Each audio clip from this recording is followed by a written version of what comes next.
On this episode of Tastecast, we talk about games we've been playing, including Chevy talks about his impressions and review of Final Fantasy 16. That's right, he's finished the game. He has things to say on it without spoilers. Don't worry about that. And he grades it, so stay tuned for that. I also discuss games I've been playing, including Texas Chainsaw Massacre. I put about 10 hours into the game. I have plenty to say about it, including technical issues I've encountered.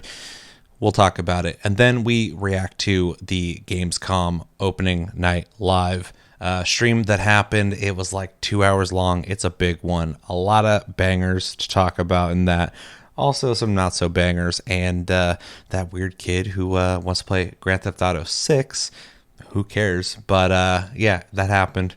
We'll talk about that as well. And we, of course, read your comments and reply to them. So make sure to like this video if you enjoy what we do here. Make sure to subscribe if you're brand new. Make sure to share this with your friends. Comment, of course. We love reading your guys' comments, and we like to reply to them on future Tastecasts. And I hope you enjoy this episode.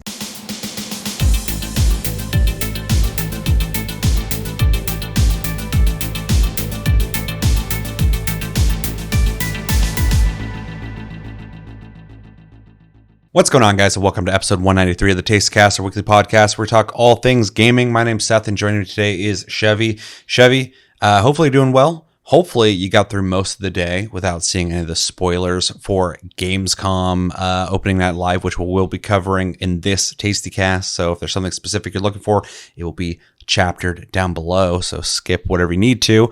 I know I potentially spoiled a couple things for you because they got spoiled for me. You did.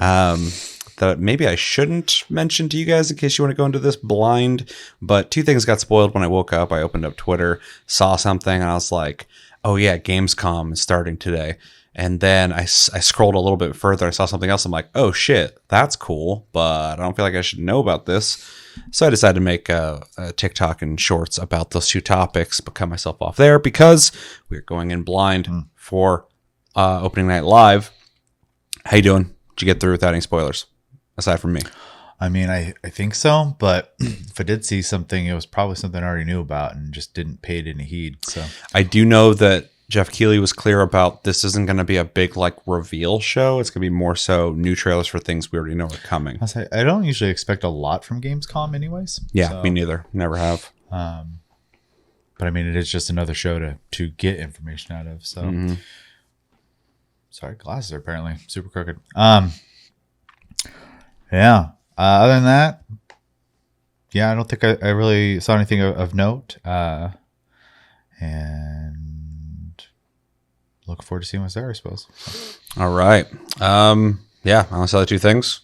But other than that, I'm really excited to see what they have to show off. Kind of a spoiler. I've had a lot of people on TikTok and on YouTube telling me they're really excited, and in the Discord, they're excited for Cyberpunk. Phantom Liberty. So apparently they showed something that has everyone talking about it. I know a little bit about it, but I didn't see anything. Yeah, I don't know anything. So I'm really excited to see what on my Twitter and my TikTok. What has everybody talking about it now. So that's cool. It might give me a reason to actually go back and beat it. I was having fun with it, but $10 games lose me. So yeah, that's fair. I've beaten it, so I'm ready to play that expansion. Although it's been a while since I played it, I might need to go back and like reacquaint myself with it. But it's a first-person shooter RPG, so it's not going to be a big deal. But yeah, all right. So let's jump into what we've been playing. Okay. Let's keep this brief though, because ONL is 2 hours long, so this is a glorified TLG Reacts basically. I'll set the pace first. I know you have something you want to talk about, but can't talk about too much. Games I've played recently that I can't talk about, but I can confirm. Put about 10 hours into Outriders, so you guys will be happy to know I've been playing it. I plan on playing it some more before we do Game of the Month. That is our Game of the Month. I picked up World Slayer, is that the name of it? And all my time's gone into that. And I have plenty to say about that. So stay tuned and we will discuss Outriders if you care about Outriders. But maybe if you haven't played it, stay tuned. I will have a lot to say and maybe you'll want to play it. I have played PGA Tour 2K23, the golfing game. And we'll talk about that on Plus Club. I need to play pull-up still, but very soon. I'd be done to do that. I still have it installed. But I basically just played the career mode.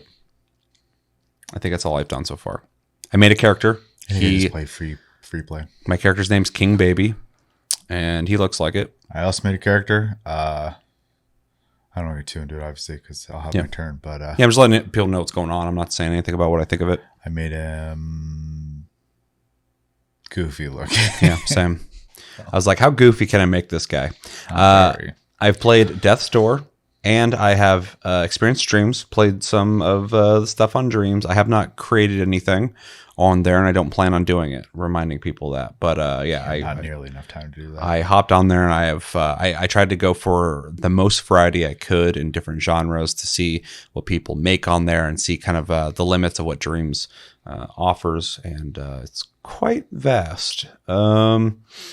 Yeah, so games I have played that I can talk about that I'm not going to talk a whole lot about, but I've been playing Remnant 2 again as of today. This is a game that I would like to fucking beat.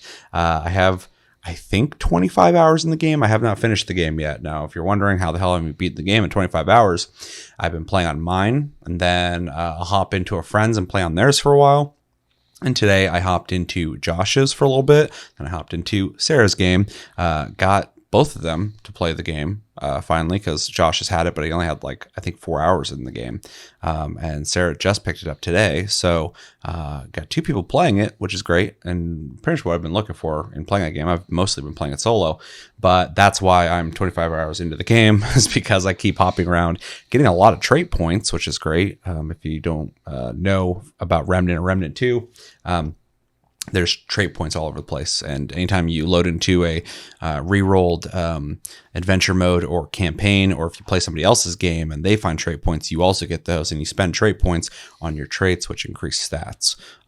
So it's always beneficial, in my opinion, to play with friends, even if they're not caught up to you, because you will be getting things. Anytime they find an item too that you already have found, you get scrap for it. So you're always getting rewarded no matter what. And it's a good system. But yeah, I've been playing Remnant 2 a little bit today, which is cool. Not to speak for them, but Josh is playing Challenger. Sarah is playing Medic. She just unlocked Handler as well.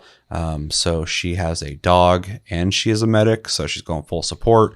And then I was playing Gunslinger Hunter, but my Gunslinger's been maxed out for a while now. So I went and got Challenger, and I'm doing a Challenger Hunter, not necessarily as a way of synergy between those two. Maybe I'll find some, I don't know. But I just don't want to waste the XP on Gunslinger when I could be leveling another class. So I got those two classes leveling. My Hunter's at 7, almost 8. Yeah, I'm almost 8. And then my Challenger is like level 1. So yeah, and really enjoying that game. Still finding a bunch of new shit, a bunch of intricate puzzles, and the game's fantastic. You should 100% play it if you're even slightly interested in third-person cooperative exploration and puzzle-based shooters. There's more to it than just shooting. So yeah, Remnant 2 is awesome. I've also... I'll go backward. No? Okay, so one game I've played recently is Texas Chainsaw Massacre. Because I played that, and I will talk about that in a sec, I started playing Dead by Daylight again, which is weird, because if you have followed the channel long enough, you know I don't talk about the game much, but I do like the game quite a bit. I have, like, to anyone who plays the game a lot, this is going to be nothing, but like I have over 100 hours in the game, so like, you know, I've played it a good amount for me. And yeah, I've been playing Dead by Daylight again with Cody, who is a fucking junkie. He loves that game. I like it a lot too, but he's really into it, and that's cool. So I remember first playing with him when he was first getting into it, and you know, seeing that turn into something he got really into kind of makes sense, because he also really likes like Rocket League and stuff. So he likes those online competitive games. So yeah, playing with him though, we're doing a lot of survivors, you know, just playing around. I'm getting reacquainted with the mechanics of the game. A lot has been added. There's a lot of survivors. There's a lot of killers. Every time I was going up against a killer I haven't played against yet, I learned the rough way what they were capable of doing. I watch streams every once in a while. I've seen a couple of the new ones, like what's her name? The Japanese girl comes through the TV. Samara? Something like that. But her ability is pretty neat, actually. Yeah, she's annoying. Yeah. I don't like the first time I encountered her, she's wiped the floor with all of us. So whoever was playing her knew what they were doing, but I also was at a disadvantage because I wasn't sure what she was capable of. Just teleporting around basically, which is pretty rough. Yeah, I think there's TVs or whatever. Yep. And you can just literally just go from one to the other. Yeah, and you can do something with a VHS on each TV, but if you do it too many times, there's like a negative that happens. So you got to kind of spread that out between players. It's there's a lot of intricacies in that game. It's only gotten crazier because of the new characters, which with new characters comes new perks. There's a lot of really cool ones though. I stopped playing when the K-pop killer guy showed up, so it's been a while. For anybody who plays DVD, you'll probably be like, "Oh, okay, I get how long you've been gone." So there's a lot of new characters.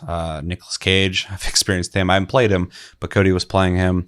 He seems pretty interesting. He has like a move where he can like lay on the ground and play dead or something, and then get back up. Or if he gets knocked down, he can stay on the ground but then get back up and surprise them. It's called like Showstopper or something like that. I don't remember, but that was kind of interesting. I have been playing around with perks and going through characters and unlocking specific perks to try and build up a very stealthy, just run to the gens and get them done build. I know a lot of everybody should be getting people off hooks for sure, but I always try to prioritize gens because a lot of times if one person gets hooked, 3 people are trying to get the person off the hook, and I'm like, a gen should be worked on at all times. 2 people can get him off the hook. 1 person can get him off the hook if the killer is, really persistent. But there should be 1 person on a generator at all times. So I always try to be the guy who's always working on a generator. Yeah, and I don't think everyone's this way, obviously, but I've watched some people who can play Survivor and they're just toying with the killer the whole match. So. Oh yeah, a lot of people are like that.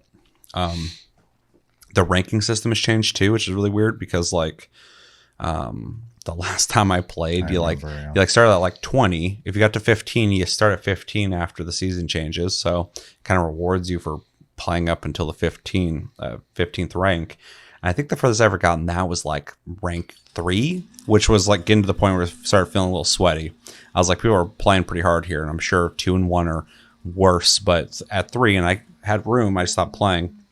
Had room to keep moving forward, but I was like, this is a lot. But now it's got like this weird like bronze, silver, gold 3, gold 2, gold 1 system. Apex. Yeah, but I think it's based more off of your season progression and not your skill. Correct me if I'm wrong. I'm literally just getting back into Dead by Daylight. And by just getting back into it, I put like 16 hours into it recently. But 16 hours I could have put into something else that's just come out, and I'm playing this. But you guys know I'm a big fan of the online games. That being said, Dead by Daylight's a lot of fun. It's such an easy game to keep playing. Just next round. Yeah, one more round.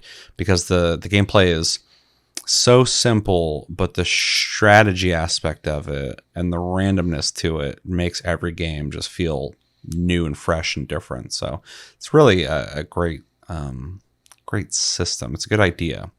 It's really sad those guys were able to make that, and it's very popular. There's so many people who play that game still. But then like they gotta find something for Meet Your Maker. Because that game is really like a really cool game that's just not refined yet. DBT took a while to get to a point where people really latched onto it. I remember playing it really early on, and like there wasn't a huge community for that game. Like people were just kind of playing it. Now it's like if you're like a Dead by Daylight person, I watched a couple of videos on some of the characters I've missed out on to kind of catch myself up, and all of them had the same sense of humor. All of them had the same type of editing. Like I was like, this is a community. This is wild.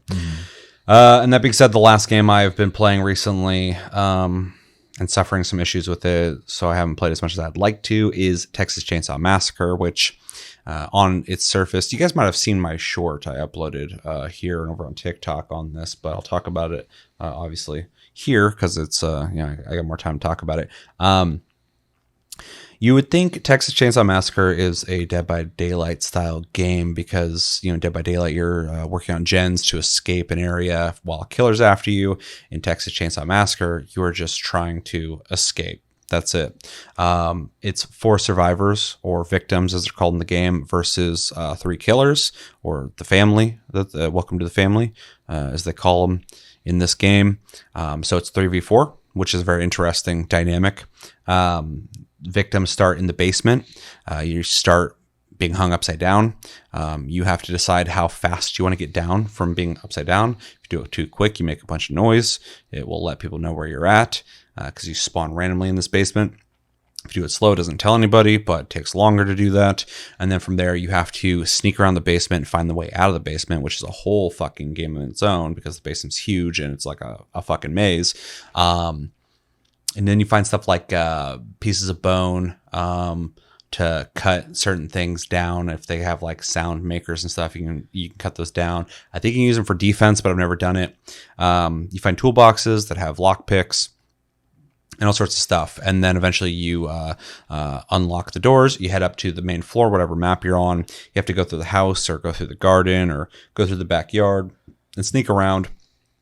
And then you can build up pressure in a pipe to blow a certain door open to escape. You can lockpick your way out of gates to get out of the house. There's one level where you can just run down the driveway, but it's a really long driveway. And if they see you, they got a lot of time to chase after you, and you have stamina. So that's kind of a risk versus reward situation. I've done it in my short. It was there, but well, on YouTube it wasn't, because I had to cut it. But yeah, there's like this front window you can jump through, and when you jump through it just makes a bunch of noise. If they leave the front door open, you can just walk out that. But if you're in a rush, like I had a guy chasing me. I just jumped out the window. It has a whole cutscene where you land in the yard. I got up and just started running. And like I could hear like multiple of them just chasing after me or whatever. And when you get to the road and get far enough down the road, you win. So there's a lot of ways to escape, basically. And then as the family, the killers, you have to have a Leatherface, because he can break obstacles. He can do all sorts of stuff that the other killers can't. He starts in the basement, and there's a reason for that. And then the other killers start upstairs. Their task basically is to set up defenses and start hunting people down. So some of them can set up traps preemptively. Some of them can set up, like, there's traps they can all set up, and there's one guy who can just set up traps. There's a dude who can hear really well. So if you sit still, you can kind of like find people who are making noise through like the floor, and you can pinpoint them out. There's a dude who can track footsteps. If you're the victim, you can tell. It'll tell you if he's tracking you now. It's like, he found your footsteps. So it kind of keeps you on your toes. And there's a girl who can sabotage things with poison. She can also blow poison, and it stays there for a certain amount of time. Anyway, you're setting up defenses to make sure they can't escape. That's what you should be doing. A lot of people just go down to the basement. I'm like, what are you doing? Leatherface is basically to keep them moving and not get too comfortable, not be able to find things to escape. Leatherface is down in the basement with them, trying to hunt them down now before they get upstairs. He's the main killer. He kills things really quickly.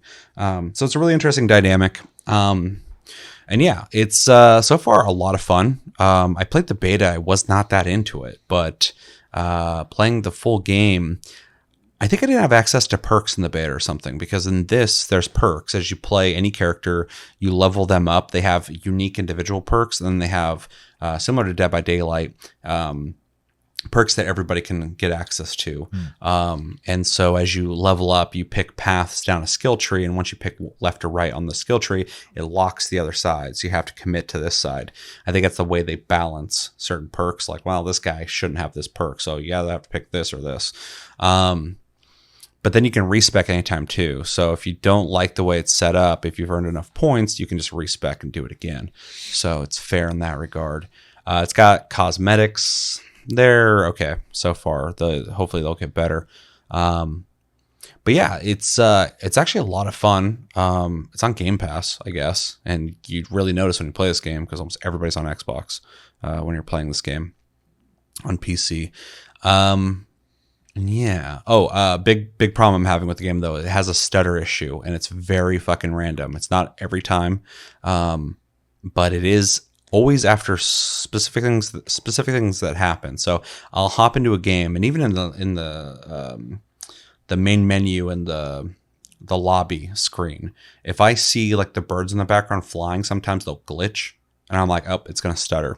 If it's smooth, it doesn't stutter. So this kind of tells me it's not a graphical on my side problem, but something happening on their game or server thing. There's also this thing too that when you try to join a match, sometimes it'll say invalid something and kick you back to the lobby. And at that point, you can't join a game. If you restart the game, I always get stutter after that. And the stutter is really bad. It's like every 3 seconds a stutter happens. It's not even like random, like your graphics card's like struggling. It's like predictable. It's like boom, boom, boom, boom, boom. So it's definitely something on their end.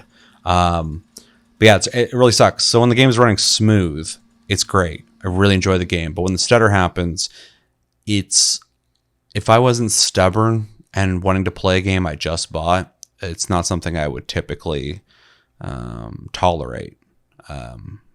So yeah, I'm kind of rolling the dice every time I play this game. Hopefully they put out a patch and fix the game soon, because it's a lot of fun. I think a lot of people are going to really like this. I don't know if it'll have legs, because how much can you get out of the property? There's only so many movies with so many killers.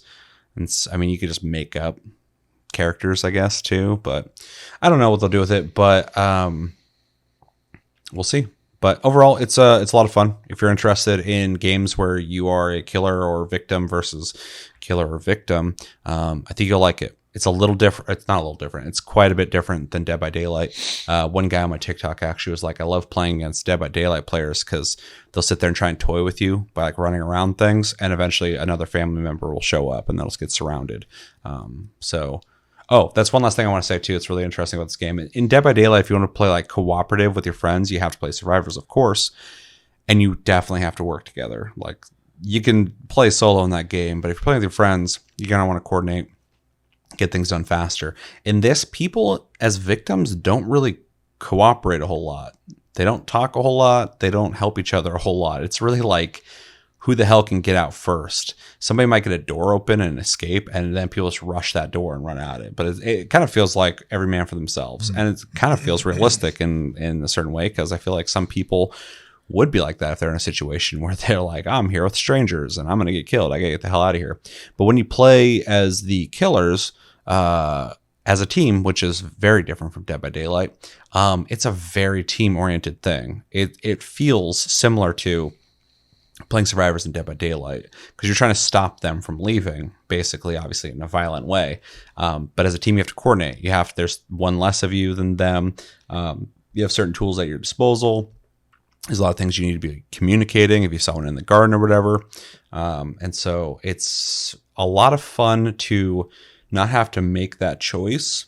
You have to make a Dead by Daylight when you're either playing survivors or playing solo, right? If a friend's on and they want to play with me on Dead by Daylight, we have to play survivors. But in this, you can play killers or victims, and I think that's really cool. It was a really bold move for them to do that, and I think it worked. So, yeah, been really enjoying that. And that's what I've been playing. Okay, so I also checked out some stuff in Dreams. Can't get too into it, obviously, because we have to do Plus Club. But I also tried to do a variety of games / experiences in there, and then I also am not making anything because just it's unrealistic to do that in a short period of time. I played. Although when the game first came out, I did mess with the creative tools, and they are simple and as complicated as you want to make them. So I do have knowledge of how it works. Time restrictions. I don't have time this month to be creating my dreams. So played. What the hell is that game called? The action adventure game. Is it a Plus game? Yeah. Death's Door. Played Death's Door. Can't get too into it, but I've done pretty fair little bit of the beginning, basically. I guess it'd be the first major boss past the tutorial boss that you get. I'm not 100% sure, but I've played that one. Played PGA Did like 3-4 rounds of just free play golf in that. And I have not played Outriders, so that's the one I'm missing right now. So stuff that I can talk about, I'll do the easiest one first. I've been playing a little bit of Hollow Cure, which is a fan-made Vampire Survivors-esque game that is very much its own thing. It is based off of the Hololive VTuber group, but I would say you don't need any knowledge to play the game. It is Vampire Survivors. So if you know that game, you know how to play this game. And I'm pleased because this was their 0.6 version update, but it's also the first for them to launch it on Steam. And so now it's available to the PC audience, I would say. And so I was kind of curious to see how that would go because it's a free game. And it looks like the reviews on it are still sitting at about a 99%. So it's even in the reviews, you see people like, I don't know who the hell any of these people are, but the game is fun. So glad to see that their hard work for something they're not getting paid for is being received so well. So let's see, what else did I play? I played some Baldur's Gate 3. I can't talk about too much because it's just way too easy to spoil stuff in that game, and you spend enough time on shorts or TikTok, you'll probably get some stuff spoiled for you anyways. But plus, it's still not out for PlayStation, so it's like something I'm not trying to talk about a whole lot. But I haven't played that in a week. But I will say that is a very high quality game. No way. I don't think haven't heard that. Make a case against that. I've had zero issues with the game. Plays great. I can literally play how I want, which is awesome. And I have seen some stuff that people do in the game that I wouldn't have even thought of doing, and it lets you. So very cool. Huge props to Larian Studios. So I can only imagine what the next project will be at this point. Yeah, I don't know how they up the ante. Yeah. They've only done that. And I assume it'll probably be like Divinity again, if I had to assume, since it's like their IP. But yeah, I would love for them to make another one. But after the success of this, they're gonna have a lot of people knocking on there. Did you see Hasbro's comment on it? They said they made more money off Baldur's Gate 3 than they've made in the entirety of their movie career. So they're probably pretty happy with it. Yeah, they're definitely they're set up for another big game, I'm sure, as long as they don't upset people like CD Projekt Red did. But it reminds me of CD Projekt Red when they released The Witcher 3. They had been making these games people love, but then Witcher 3 came out, and like anyone who played that shit likely loved it. Yeah. And then they were like, we can do whatever the fuck we want. Made Cyberpunk. That happened. But sold well. So I think they're at that phase where they got their big title out now. Divinity 2, of course. People are always telling me, like, you don't think enough people play them? Like, a lot of people who like that genre liked that game. But the average person's talking about Baldur's Gate right now. Like, I have friends on Steam who are not into those kind of games at all, did not play Divinity, and they're playing Baldur's Gate 3. And the reason they're doing that is because everyone's talking about it. And they might like it. All you have to do is look at concurrent player bases on Steam to realize the difference between Baldur's Gate and Divinity. And that doesn't mean one game's better than the other. Yeah. But one was received by more people. So. Yeah, because it's just such a big game. Yeah. But yeah, I've been loving it. I kind of hate playing it sometimes though, because I've limited time and that game is not small. That's why I haven't been playing it, is because I don't have the time to just sit and put in one sitting I need to put multiple hours into it, and I haven't been able to do that lately. So yeah, I don't think I can sit down and play it for an hour. I have to be like, okay, this is what I'm doing for the next. Yeah, I can't hop in, have one conversation and then be like, all right, I gotta go. It's not enough. And as someone who enjoys being able to just absorb a bunch of lore and stuff like that in a game. Every NPC has something to say, and the voice acting for characters that don't matter is good.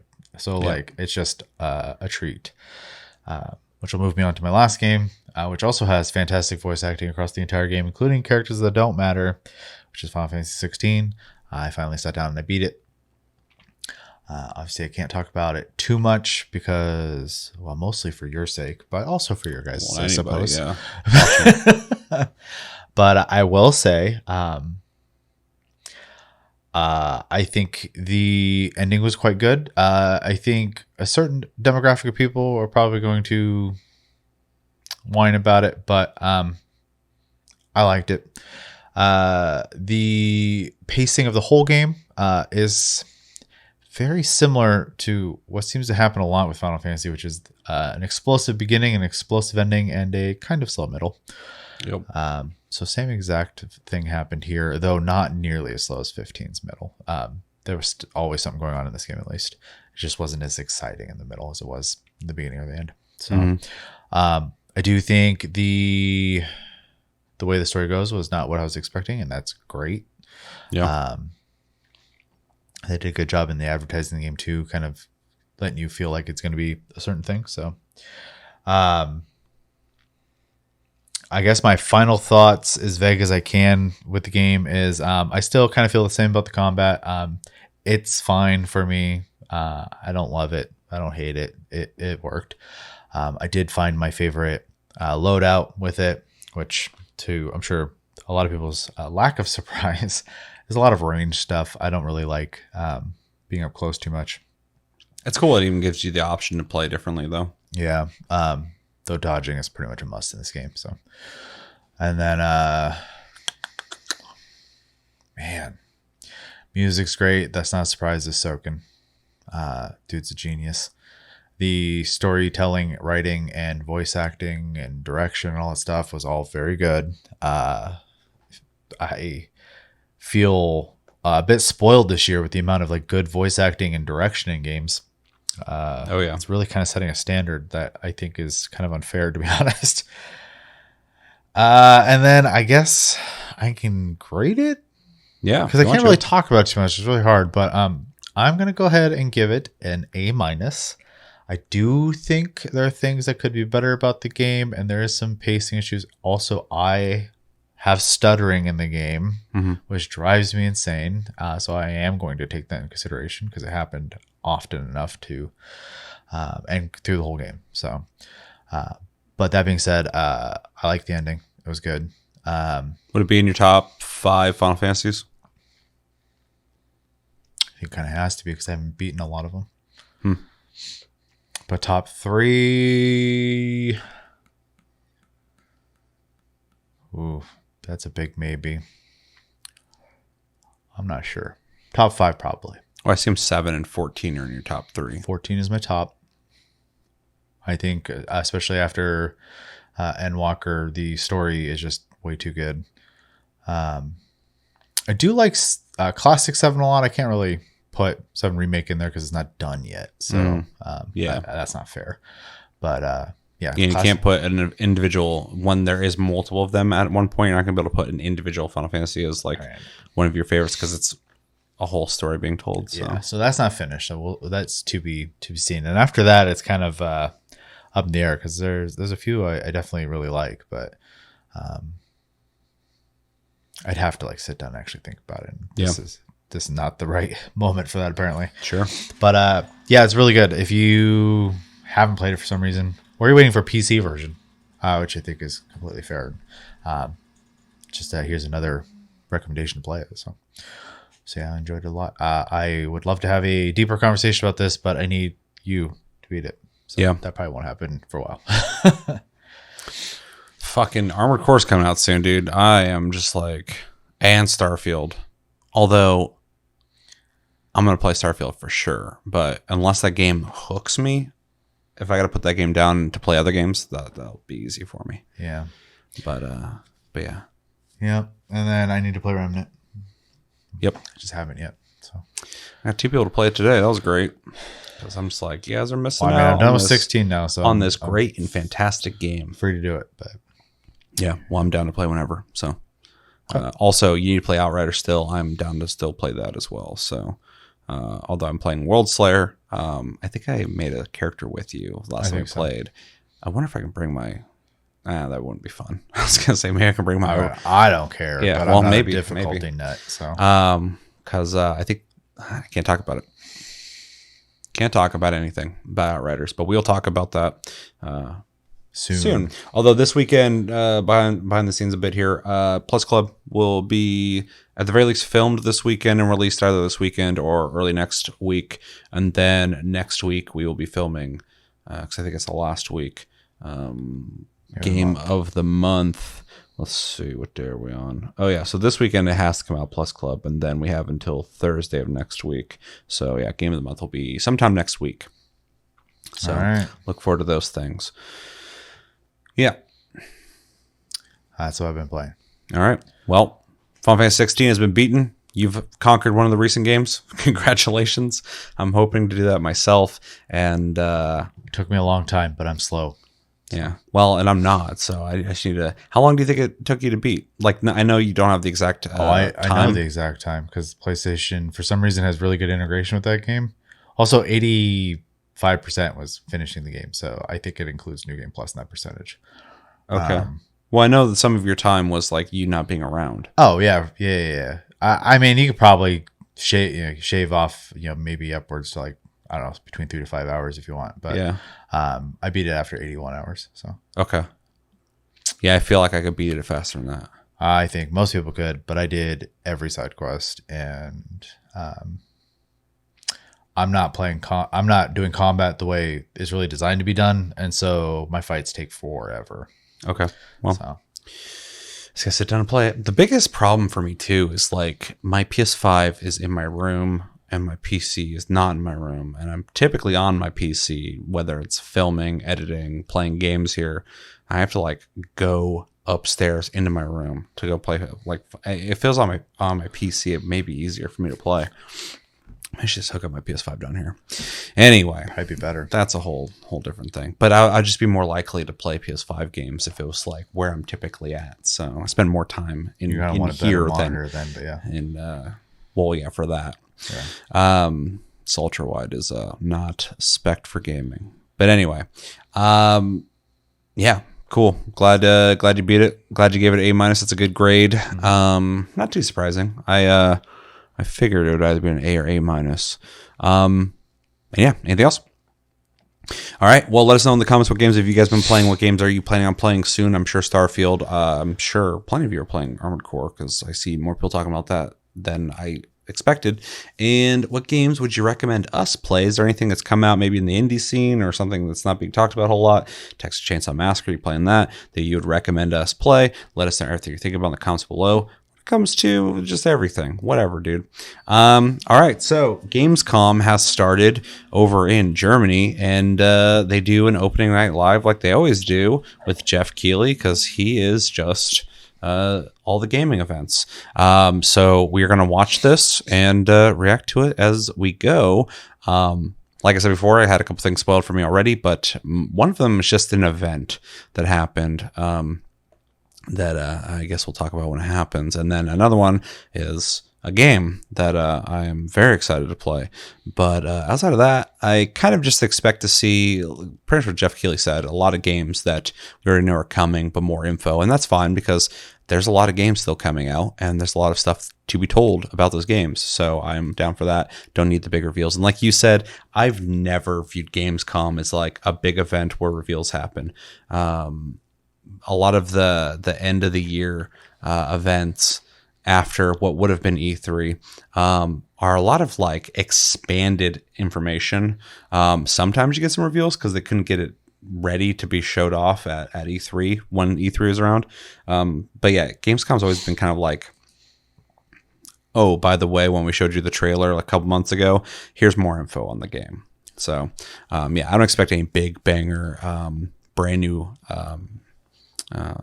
reveals. Well, and it's in Europe, so all your like indie devs and stuff like that who maybe don't have the funding to be like have much of a global presence, it's a little easier for them to go to it. So yeah, it's probably a lot easier for like CD Projekt Red to just hop over to Germany than it is to fly over here, but they got the budget. So, but yeah, a lot of smaller places, definitely. Anything you're expecting to see? Anything you want to see? Or yeah, a break. I got games to play, man. Nope. Because I know everybody's talking about Starfield. It's like the only thing anyone's talking about, which I'm happy that people are that hyped for it. I see people just making up facts about it all the time on Twitter. It's really weird. Or X. Holy shit. Everyone still calls it Twitter. Who cares? Well, it's called X. I gotta eventually call it what it's called. But everyone's talking about Starfield. Some people are talking about Armored Core. Which I finally get to play soon. But like nobody's talking about Alan Wake 2, but Starfield's closer, so it makes sense. But then also like no one's talking about Stalker 2, but that game could get, I wouldn't be surprised if that game gets delayed. I think it's supposed to come out in December now. And I think it's, people in Ukraine working on that game. So it's kind of hard to, know what's going to happen there. But yeah, a lot of big games are coming out this year still. And, but yeah, a break would be great. But I knew before Final Fantasy 16 came out that we were getting out of the area of having time off from being able to play games because all the big things were going to come out right after 16. That was like the fucking the dam breaking was 16. So yeah, we're in it now. Which is why I'm trying to prioritize beating Remnant 2 once I beat that game, and I'll play that game for years to come. But because they have like 3 DLCs planned for it already. But once I get the game beaten, I can finally sit down and play some Baldur's Gate 3, some Final Fantasy 16, all that shit. So anyway, yeah. What we're talking about? Anything? You're not expecting anything? You just want a break? All right, let's watch this. It's 2 hours. This is Gamescom Opening Night Live 2023 full showcase via GameSpot. So I don't expect the video quality to be amazing, but when I try to watch it via the Game Awards YouTube, there was a lot of like high frequency crackling sounds in the audio, and I was like, that's gonna fucking annoy me, but murder people's ears watching us react to it. So I hopped over to this. It's not there. So let's hope at least. All right, let's get this going. 3, 2, 1, and go.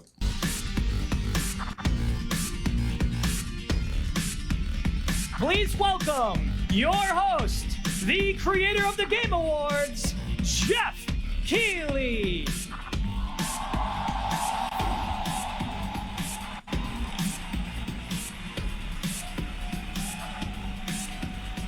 Does he have goofy shoes on again? He always wears a suit with like some ridiculous sneakers at all the events. Hello, Germany, and hello, everyone watching live around the world. I am Jeff Hello, Keighley, Deutschland. and welcome to the world's biggest in-person video game event, Gamescom 2023. It's weird to hear that.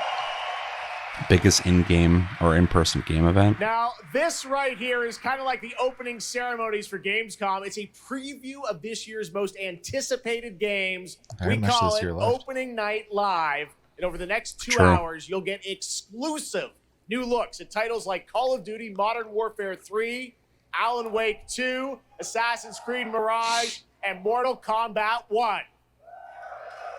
But first, we're going to kick things off. So weird that they're doing the Mortal Kombat, or not Mortal Kombat 3, Modern Warfare 3 thing. Game studio. And to help us step into the vast world of Starfield, please join me in welcoming the composer of the game, Inan Zur, for a very special performance. Maestro.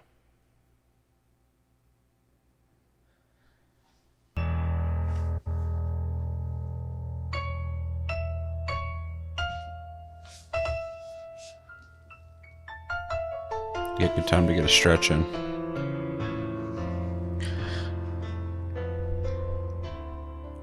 Well, I'll say this probably won't do much for me, so unless it's amazing. But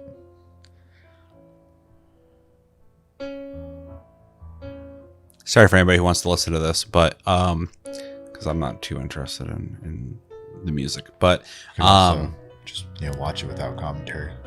Sure, yeah. You hear about the title screen drama over Starfield? I mean, I saw some stuff on it. Vaguely, yes. It's not a big deal. The whole thing's stayed stupid. away from it because caring about a title screen is silly. I think both ways. It's silly. If someone thinks it looks bad and you're upset by that, that's stupid. If also you're making a big deal because you don't like it, it's fine to have preferences, but like that this is even like a conversation is really stupid to me. Because like I don't think it looks like a good title screen either. But like I also will spend 2 seconds there. right? And so a lot of people are bringing up other tiles like tile screens, like, oh, this one's minimal and stupid. And some of the minimal ones are like, you can do minimal and it still artistically look good. I don't think it looks good, but there's a bunch of tile screens I don't think look good. But people keep comparing them. I'm like, yeah, those ones might suck too. Like, why are we talking about this? Who cares? The person you're trying to defend your game from is just somebody who doesn't like the tile screen. That's their fucking opinion. Who cares? Like, people are like really defending. I'm like, I get you're excited for Starfield, but like, who cares if someone doesn't like the tile screen or whatever example you bring up? Like, it looks like a fucking wallpaper with like a menu on the left side. But other games have shit like that too. You can dislike them. Yeah, and you can like them. I don't know why you know. Be super, it's very little. I think Ubisoft made a post lately about favorite tile screens. I'm like, that's a more fun conversation to have. All right.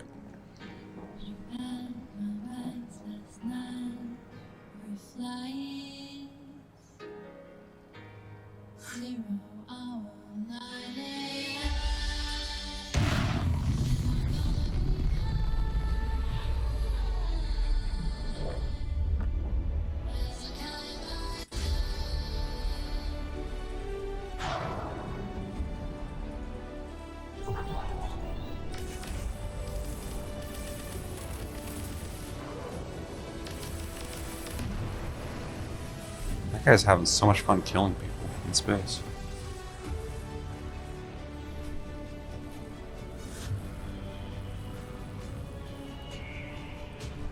I assume this is supposed to be part of the music experience thing. Yeah, I mean, it's just a live action trailer. No, yeah, it's a trailer. We got copyright music Yeah. woven into it. Yeah, as soon as the trailer started, I was like, oh Fuckers. god, here we go. I hate advertising companies. Same.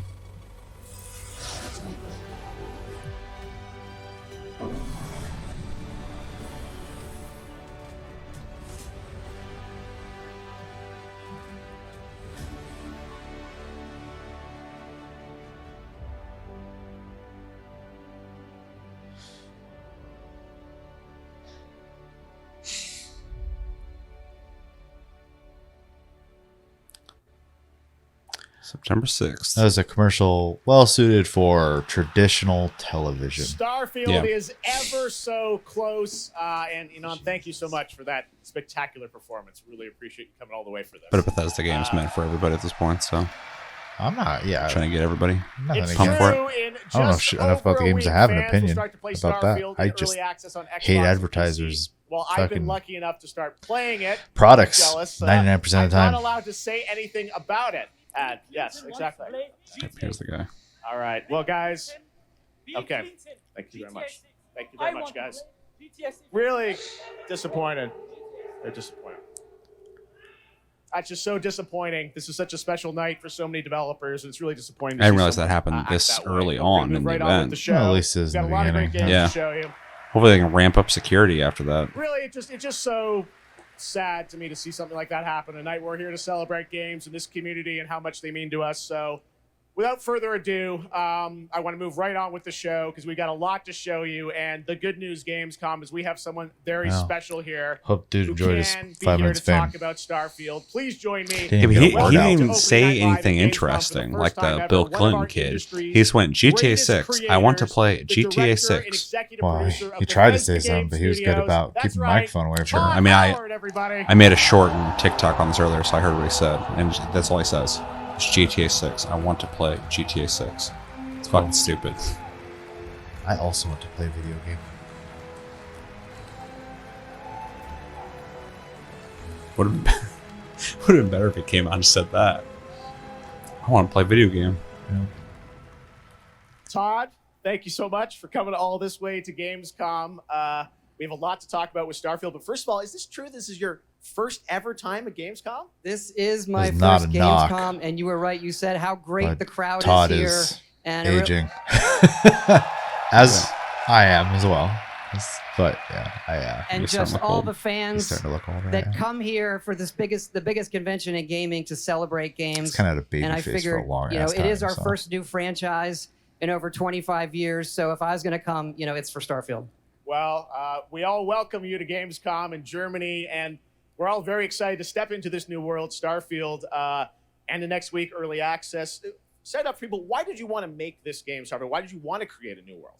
You know, I think like a lot of gamers out there, we have dreamt of a game where we look to the skies and we can blast off into space and explore. We love to make games where we can explore these worlds. We've done like with the Elder Scrolls and the Fallout series, but we wanted to do something brand new where you could explore with complete freedom in the galaxy. It's a game we've always wanted to play that we think a lot of people wanted to play as well. It's kind of that dream game.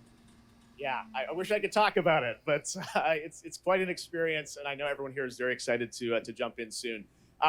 You did bring some stuff to Gamescom to show to fans. I know there's a theater. Tell us, I know you've been, sharing a little bit about the game, but I know there's a lot you want people to discover when they play it. Yeah, don't share too What much. did you bring here to Gamescom?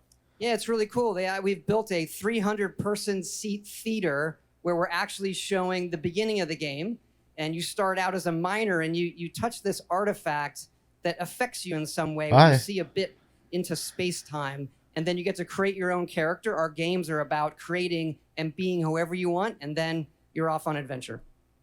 Yes, let's talk a little bit about this adventure. I know, people have been wondering kind of what the main quest line is going to be after you create your character, which is something that I know. I saw even someone on the internet this week created you, I think. Did you see that? Someone tweeted a picture. They somehow figured out. I see a lot of things on the internet. I'm not sure that's real.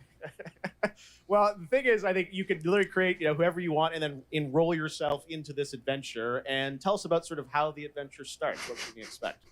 Well, you jump off. You're joining Constellation, which are the last kind of group of space explorers like NASA meets Indiana Jones searching for these artifacts. But the story goes a lot of places. The game has a lot of surprises that we haven't talked about. I don't want to spoil them here, but really, really happy with how the story turned out and where it goes.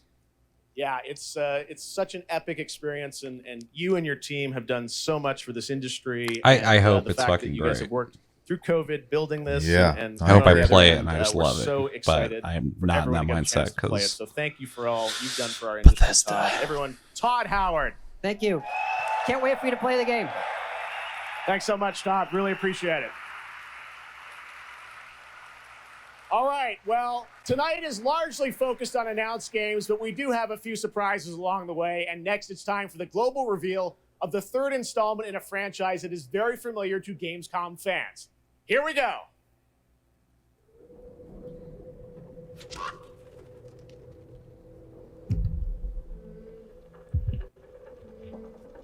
third installment.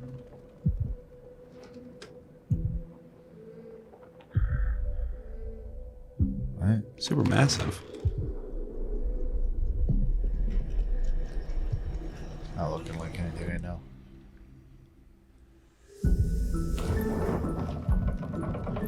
Oh, is this Little Nightmares? You remember that? We played it on PlayStation Plus. I remember. I just don't remember. I just forgot there was a second one. Was the first one co-op? I don't think so. That game I think would have been better with a friend. Probably. There's a lot of imagination.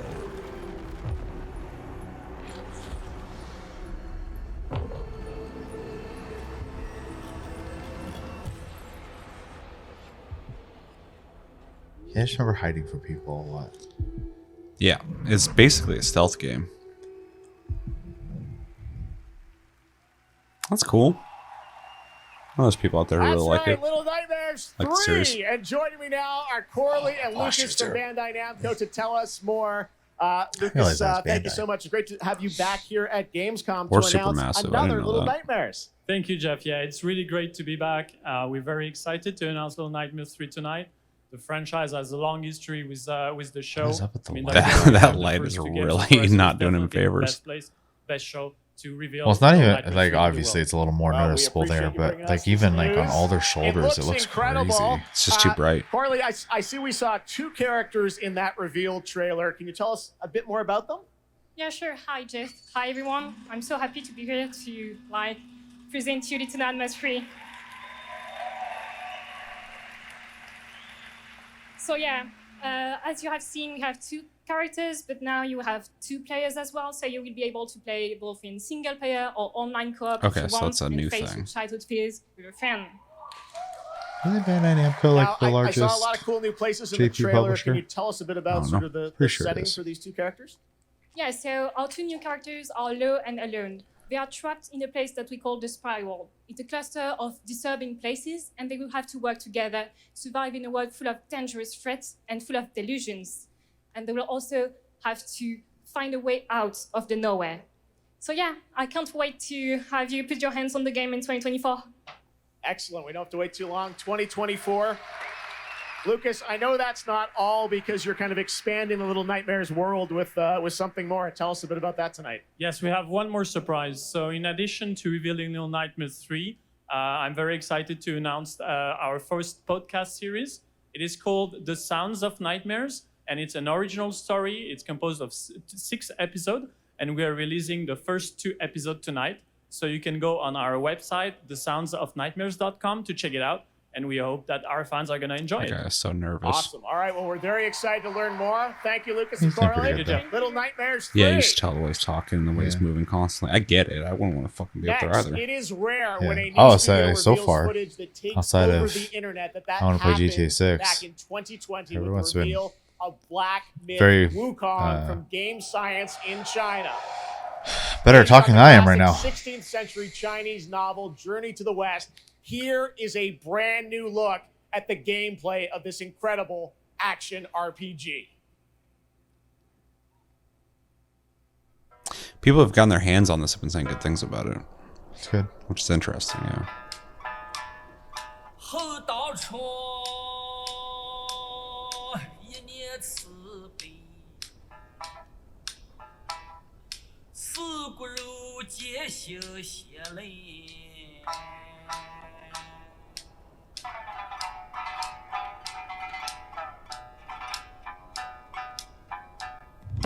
Bro, your steak is showing.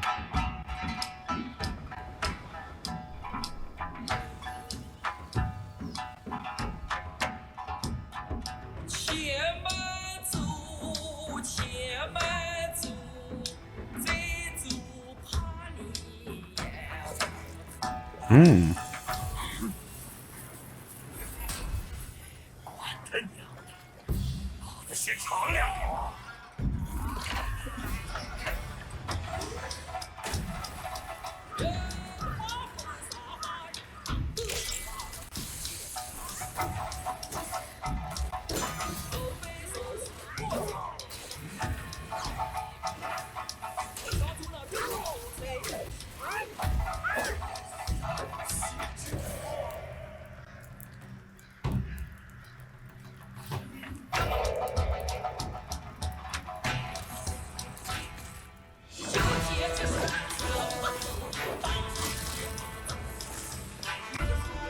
Game looks very dodge heavy, Yeah.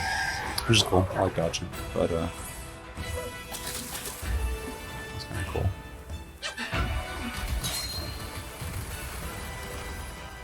So much for the Dodger.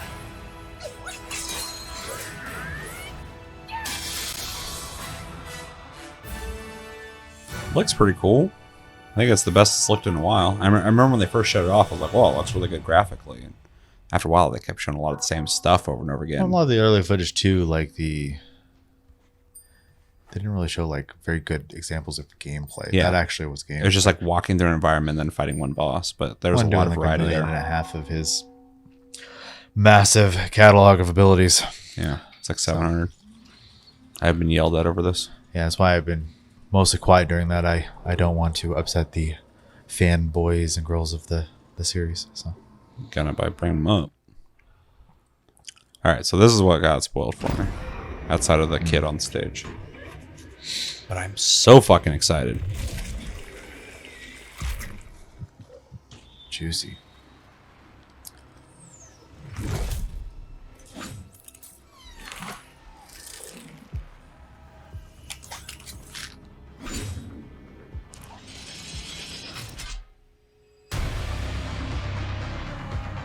All right, all that work. Now get out there and get killed by someone. True. There's a whole army of them.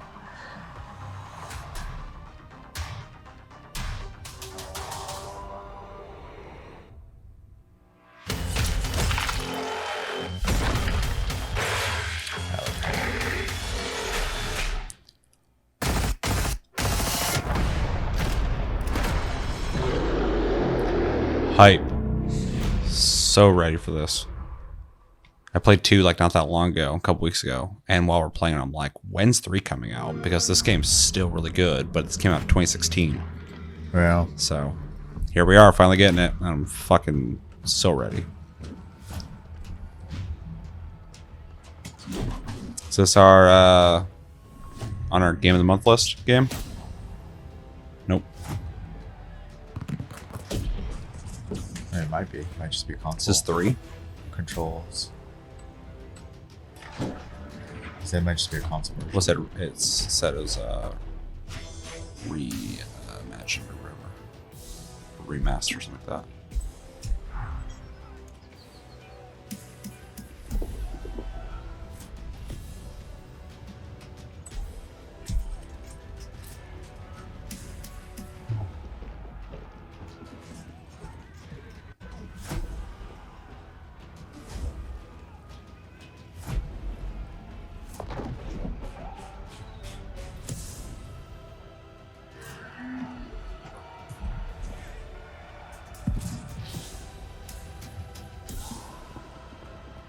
It might be 3. Yeah, that's what I'm thinking.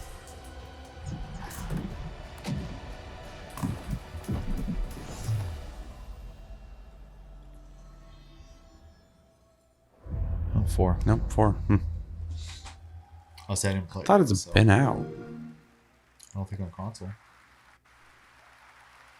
Was it not? What a great I don't surprise. know Age of for Empires sure, 4 but- Anniversary Edition, an award-winning game on PC, is now available on Xbox consoles Yeah, you're right. today. That's right. I was under the assumption it was already on console. All right, next up we have something Yeah, I mentioned it probably took him a extremely little bit to special figure for out you. We have control one of the scheme most for it, iconic since it's not filmmakers like a of simplified all time in the house. Figured they RTS. Director would do that behind the before the legendary release, but films such as interesting. 300, Man of Steel, and Army of the Dead. He's come all the way to Gamescom to talk about his new film, Rebel Moon, which is on Netflix December 22nd. Gamescom, please give a warm welcome Paying the to the bills. one and only Zack Snyder.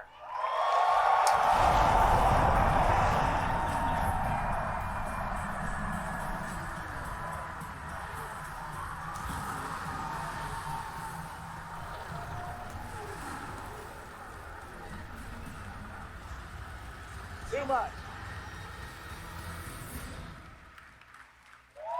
Oh, yeah.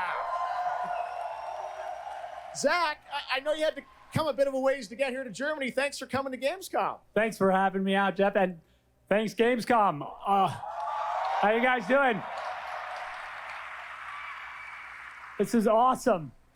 Wow, what a great crowd. It's insane. Now, great to have you here. I know you've been a gamer for your whole life. Yeah, I've been a gamer, and I love the idea of coming to Gamescom. Was like, that blew my mind, and so we were like, yeah, let's go check them out. And I thought I'd come over here, and this would be a great opportunity to talk about my new project, Rebel Moon. Maybe show you guys something. I don't know. Yeah, maybe Yeah. the world premiere of the trailer, which is coming up in just a second. Yeah, here. just moments away. Okay, well, let's kind of roll it back, though, because I want to talk about this IP, Rebel Moon, and it's really a whole universe that you've created. We're going to get into that in a minute. But what was the original inspiration for... He's just ready to get creating that this trailer going and get the fuck out of there. I was I'm always a fan also ready for of, team building movies, Dirty Dozen, I'm curious. Magnificent Seven. I like a And lot of also, Zack Snyder I was a movies. huge fan of this adult illustrated fantasy No, magazine it's called just Heavy that regard. Metal. I just- and it's a I game was show. everything in Yeah. there just blew my mind, and I really loved like how intense it was and how crazy it was and the worlds that it introduced me to. And so I thought, this is a chance. And my awesome partners at Netflix were like, "Go do it." And so I got a chance to make this movie.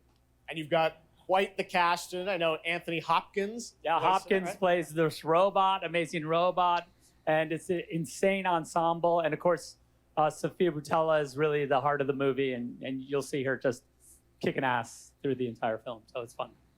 And what I love about, you'll see it in just She's awesome. seconds, but there's even more than just the films. And part of the reason we wanted to have you here at Gamescom is I know you're kind of expanding on the films with a whole universe of things that are going to be, narratively linked to what you're doing with the movies. Tell us a bit about what's in store. Yeah. We're also super excited to reveal that we're making a video game for Rebel Moon, and the game we're developing with Super Evil Megacorp, and it'll expand the Rebel Moon universe.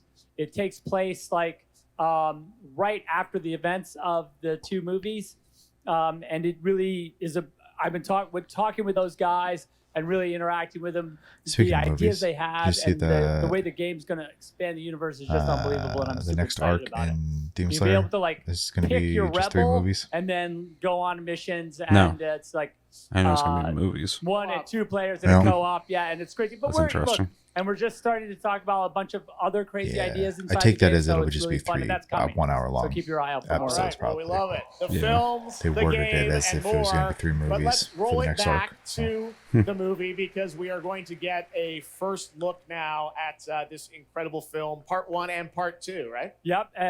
So this little trailer we put together, a little tease of the universe. So I hope you guys enjoy it. I can't wait for you to check it out right now.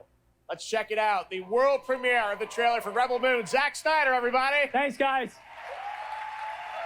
My mentality has to be with movies these That days. looks insane. so- I cannot wait to play that game. All right, well, now we're going to move on to something that is very long awaited because sometimes good things do come to those who wait. It's been a number of years since we last heard an update on Crimson Desert, the new open-world action adventure from Pearl Abyss in South Korea. Well, that changes tonight because the team has prepared a very special gameplay update trailer to share with the world first. You're at Gamescom. Enjoy.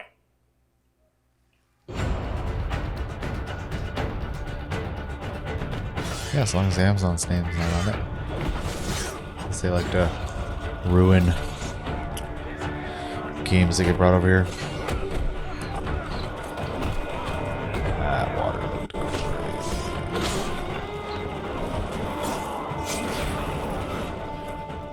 This is fucking Vindictus on crack. It's fine. Vindictus kind of ruined itself.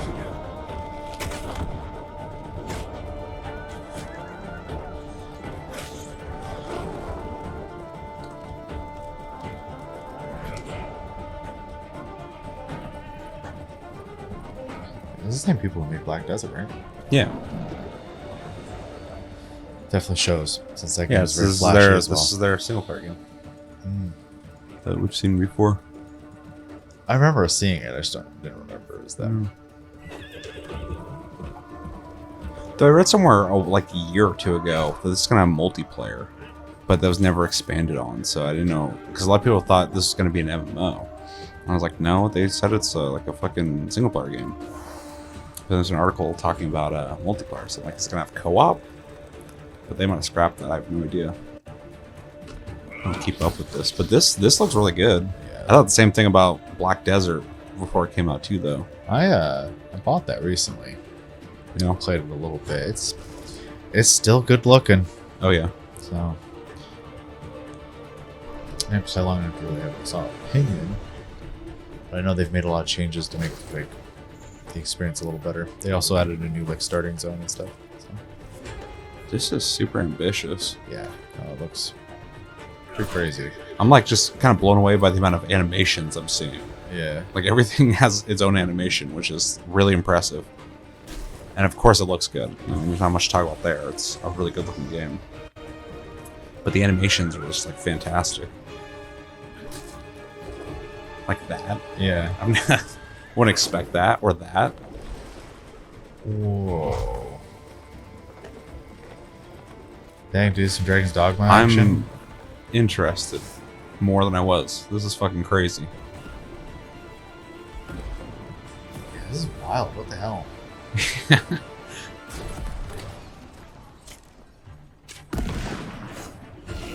And it's like super actiony. I do sincerely hope it is just a premium game. Dude, 100%. Yeah, just no weird gimmicks. Just make a fucking straight up dope game. Because the production quality, they've nailed. Yeah. This looks incredible. That's a spectacle for sure. Jesus Christ.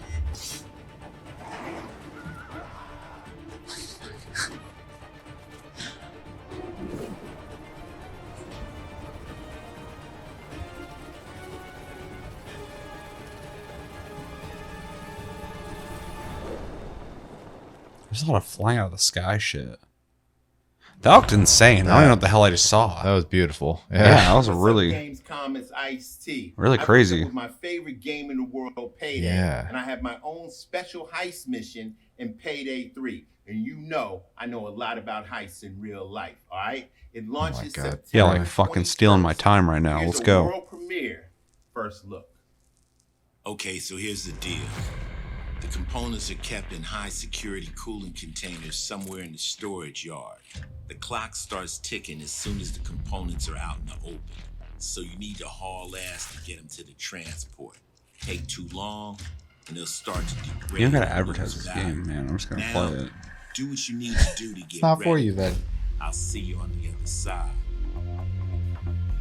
I saw somebody who played this and said that it just feels like Payday 2, but like looks better. I'm like, that's probably fine. I would play that. They deviate too much before I bitch. So. Sure. Also, not every sequel needs to be like 100% brand new everything.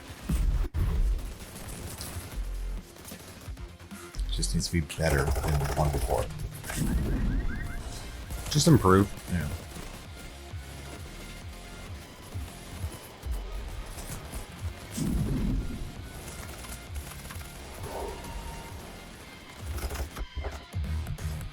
Honestly, with Payday 2, all I want more from that is like more intricate systems.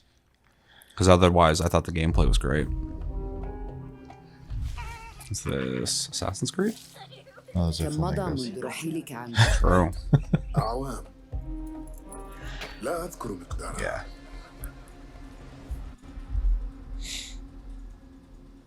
Ubisoft has been really quiet. They've been too busy helping Microsoft buy Activision Blizzard.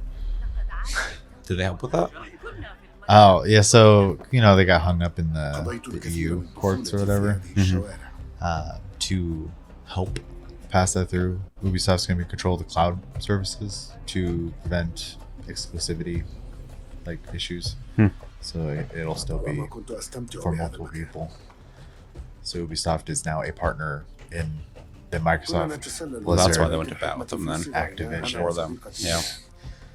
There's way too many big names involved now. Yeah. It's a little empire they're building. Get the French involved.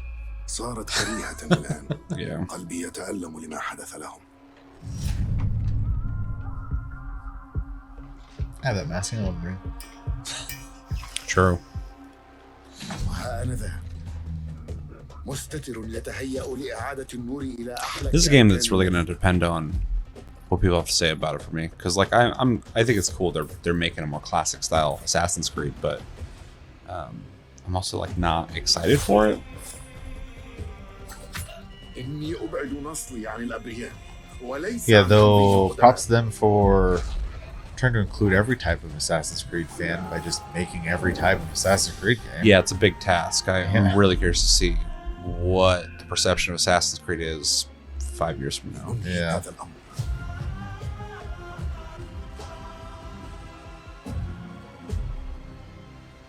I think the setting is a big thing for me. It's not exciting, not in a cultural way. That's all interesting, but just more desert. How many Assassin's Creeds are in deserts? Yes. In dry, arid There you have places. it, Assassin's Creed Mirage, which marks a return to the Middle East for the series, offering an immersive and authentic experience featuring full Arabic voice acting, as you saw in that trailer. You can be transported to 9th century Baghdad when the game launches October 5th. I was just Big month in watching the October trailer. for game releases. Watch Now too I would much like to stuff with introduce you to our subtitles, so I guess co-host tonight for kinda hard for me to ONL. notice half Please time. welcome Jasmine. Hello, Jasmine. What's up, Jasmine? Thank you, Jeff. Thanks for having me. And hello, everyone. I'm so excited to be with all the fans here at Gamescom this year. And I have the honor to be your guide for tonight New? for Is all that what that those is? great things happening right Probably. here at Gamescom. And if you can't join us in Cologne this year, don't worry. You never have to miss any of the events this week. Just go to Gamescom now to discover what the world's gaming industry has in store for you. And if you're ready to vote for your favorite games, then visit now.gamescom.global and cast your vote for this year's Gamescom Awards. The awards will be celebrated this Friday at 3 p.m. If you want to join the adventure and win pretty cool prizes in this year's Gamescom Epics, then go to the Epic section of Gamescom Now to play the text adventure of the show. You can also enjoy all-day coverage and tune in to Gamescom Studios broadcast by IGN on Twitch or YouTube. Just join the conversation by using the hashtag Gamescom 2023 online. Plus, there will be more announcements from the largest indie area in the world. Thank you, Jasmine. Yeah, thanks. Well, now I'm joined by the one and only Harada-san, the creator of Tekken. Oh, yeah. And Michael, the producer of Tekken. That's another thing's fucked up. Because Mortal Kombat's coming out and Tekken 8 next year. Next year? Is Tekken 8 next year and Mortal Kombat? No, I don't know about Mortal Kombat. I think it's soon. That Tekken's next year. Oh, okay. I thought Tekken was coming out this year. That's fine. That's good. So up until now, we've been mostly showing off the battle mechanics and new gameplay. But today we have an all-new mode to show you today. はい、ですね、鉄拳はもちろん今回も、三島サーガを描いた、鉄拳のキャラクターの壮大なストーリーモードはあるんですけども、それ以外にですね、もう特に欧米では、失われてしまったアーケード体験の、ストーリーが体験できる、プレイヤー中心のですね、ストーリーモードっていうのを、最新の AI ラーニングシステムを使って、すごい臨場感のある、ベテランからニューカマーまで楽しめるような、そういう新しいモードをちょっと今日はお見せしたいなと思います。Of course, Tekken 8 will have the story mode covering the Mishima storyline and the arc that the players expect up until now. But this brand new mode is kind of the story that focuses on you as a player, and it covers the arcade His shirt's got that old school Tekken character on it. That people our generation actually got to experience firsthand, but maybe some of the newer gamers out there haven't. So this will cover that. As you progress through that storyline, you'll experience some all-new gameplay that actually has some AI kind of infused learning aspects to it, and it's really exciting, and we hope that you'll enjoy it. Yeah, all right, well, let's take a look at the brand new trailer for Tekken 8. Thanks, guys.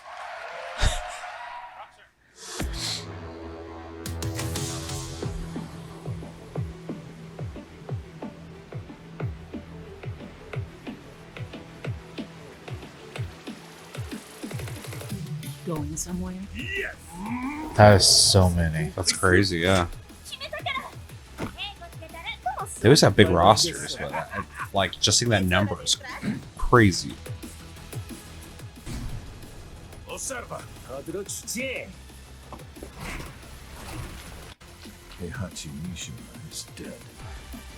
love that Tekken just uses whatever nationality they're from, their language, and they just understand each other regardless. True. Willst du im Sparring gegen mich antreten?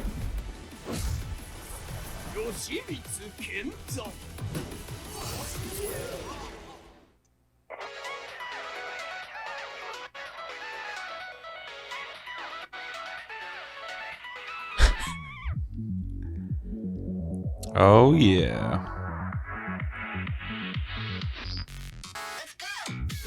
I feel like every fighting game is just gonna have these hubs. It's more interesting than just queuing up, so. Well, it adds to community. Yeah. I think it's a good thing. Even before like Street Fighter was doing that, a bunch of, I think Dragon Ball Z fighting games have that. I mean, Guilty Gear's tried it too, it's just I don't like Guilty Gears very much. Yeah. Oh yeah. Dang. Oh yeah. I love this.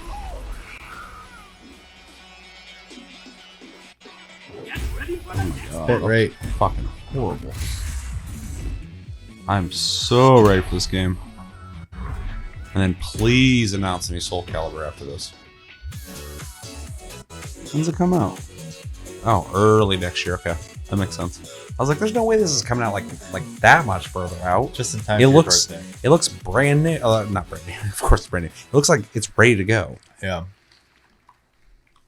There you have it, Tekken 8 coming in January 2024. All right, I'm now joined by Shelby Carlton and Dave Swenson from Sledgehammer because on November 10th, Call of Duty Modern Warfare 3 arrives, and today you guys below are the average first height. audience in the world to see some raw, real No, the gameplay taller guy. from the campaign. Maybe he's below average height. Dave, Shelby, welcome to Gamescom. What can you So tell they're us about really small. Modern Warfare 3?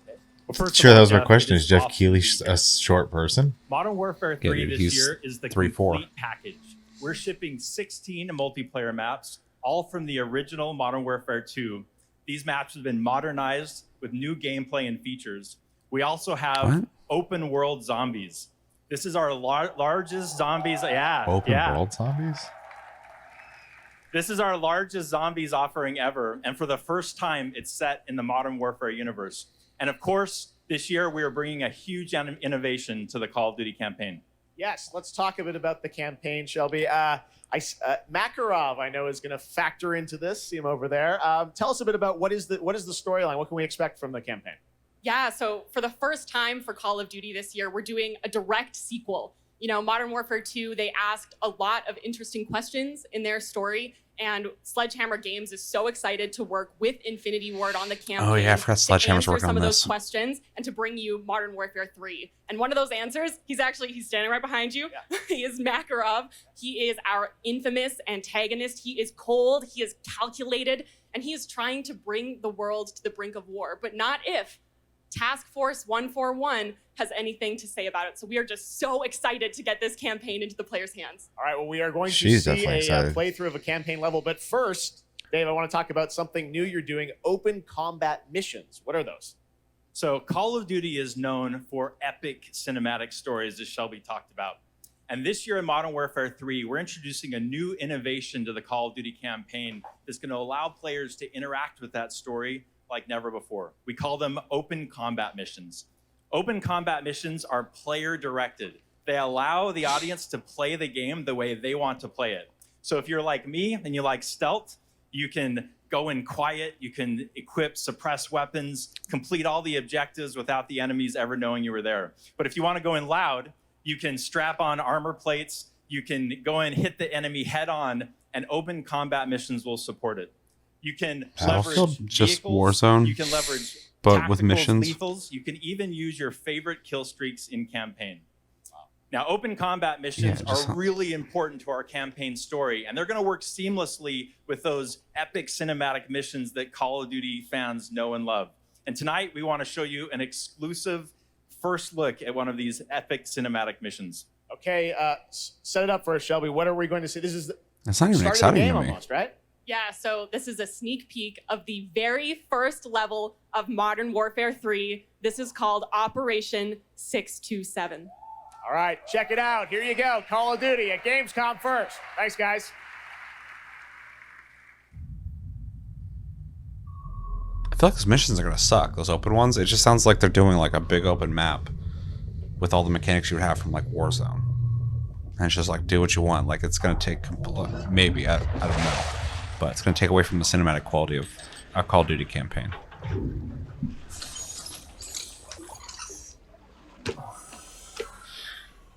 But we'll see, I guess. I honestly don't even know if I'm gonna pick this one up. You say that every year this anymore. No, not with Modern Warfare 2 and Modern Warfare, but with the one we played for Plus Club last month, and the Sledgehammer one. Those ones I wasn't sure I was gonna pick up. I'm also excited to see what Treyarch's gonna do with their next Call of Duty, like legit Call of Duty, and not the weird one, the Black Ops, fucking Cold War, because that was like half worked on by Sledgehammer, half by them.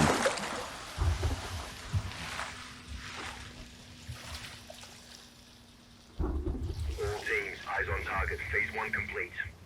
Charlie copies. We're set. Roger that. Moving to phase 2. Patrol boat 2 o'clock. Get under.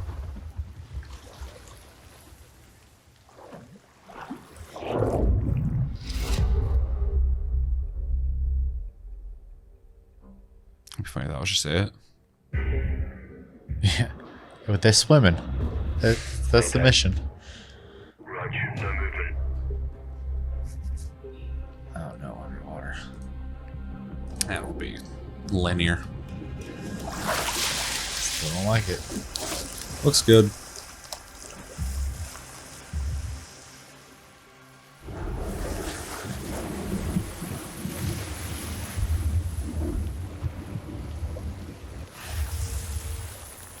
I never even touched Modern Warfare 2's campaign, and a lot of people told me it's good. Well, so. this is equal. Good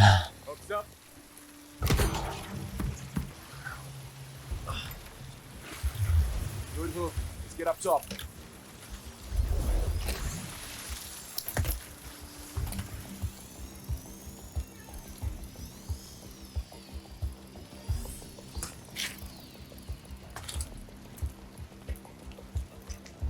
I watched a video of a dude zipline across a canyon, but he's using the wrong kind of hook for it, and it's sort of like smoking. And so he tried to stop himself with his hands, and he had let go instantly, and he was just like trying to slow down, and then eventually it like burned through the cord and wrapped up to the point where he just got locked in the center of the line over the canyon. I don't know what happened to him after that, but I was like, yep, never gonna go ziplining. I don't know why the fuck he was on there with that wrong equipment in the first place. It's like those kids you hear like that got stuck up on a zip line. DC clear. They built a zip line to help them get to school quicker than That's wild. I can't remember what it was. Like, obviously South America, I think I heard something about kids using zip lines to get to school. Yeah, because they made the trip years like, ago. Way faster. But one of the cables broke out of the two that holds it up, and so it's just dangling. Gross. Yeah. Bravo's on deck. Push it up. Alpha to Charlie, you set? Affirmative. All teams agree to go in phase 2. Check. Roger. This feels awfully calm for Call of Duty. It feels very typical for Call of Duty. They're going to sneak around, do a lot of dialogue on a linear path, and then they're going to get to an open area where they're going to shoot at the enemies. Enter a door where a cinematic will happen.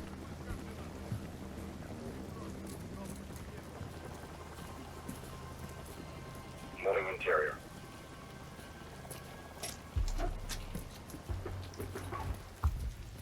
All clear. Descending stairwell, south side.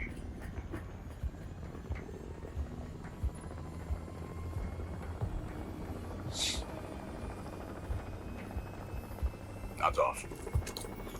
Be advised, they got a bird up. Movement in the courtyard. Looks like a prisoner transfer. Not our guy. On me. Hold up here. All teams, Alpha's in position. Copy. Bravo 6. Charlie, good to go. Roger. Firing the hole. Stand by. 3, 2, 1. Execute. Oh. That's what I expected. They're taking the bait. Now, every Call of Duty's always got a slow stealth sequence like this.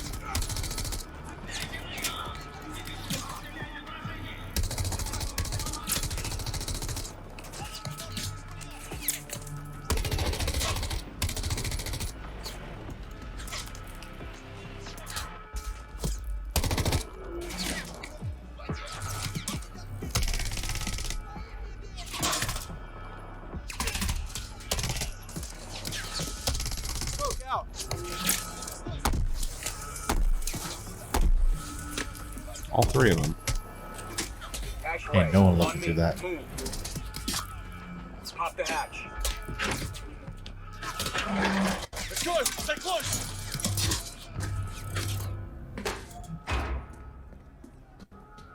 Bravo. Alpha's in the tunnels. What's your status? Outside the control room. Waiting on you. Copy. At the gate. Stand by. Can't see shit. Those guys just do not give a single shit about those alarms going off. Teams, let's roll thunder. It's all taken care of. It's fine. Those guys care. 3, 2, 1. Execute.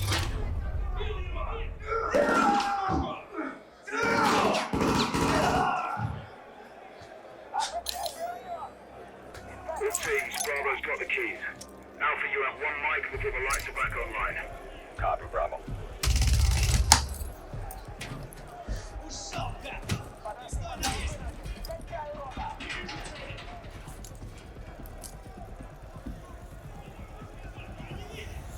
Kick off the riot.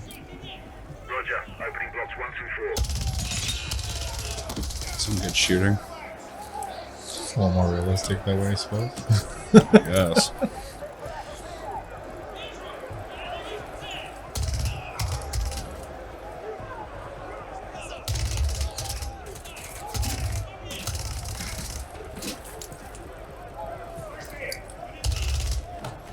Seems sketchy, just slowly rappelling down all people who shoot at you. Alpha 1 to Bravo 1. Open 55C. Check.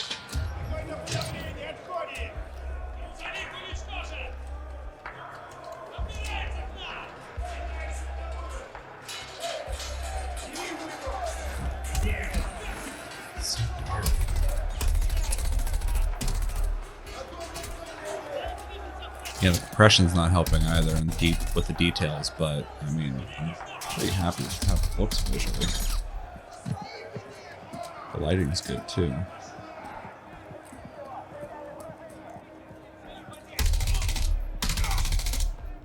Clear.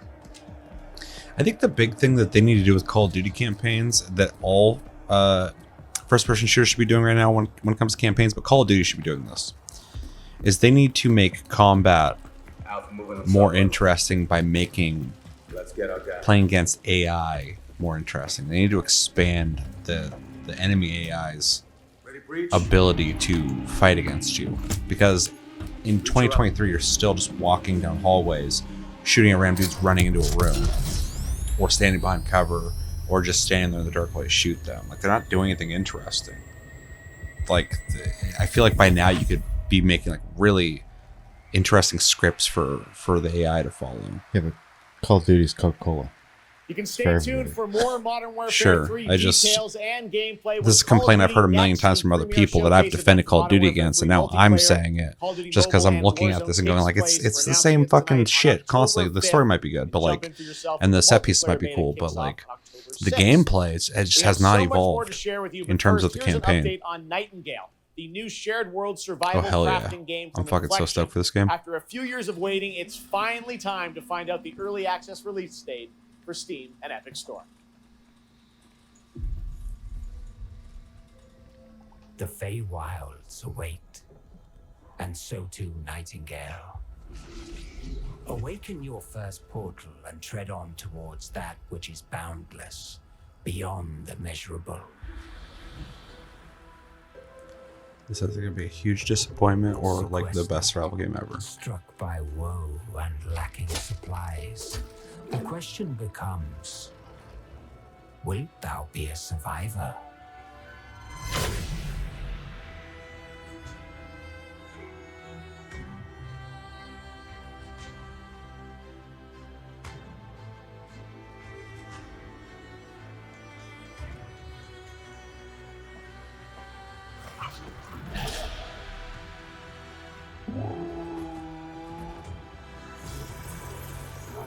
I'm gonna see Arc 2.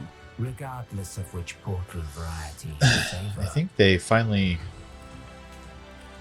moved Arc over to the Arc 2 engine, so I think the current servers only run the new version of Arc now. I imagine they're using it to test things. So.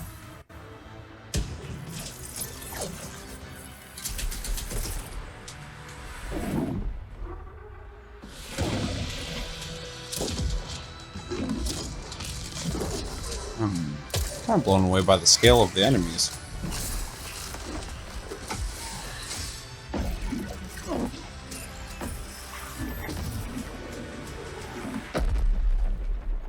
Ha, can fly. Let my words steer your steps. February.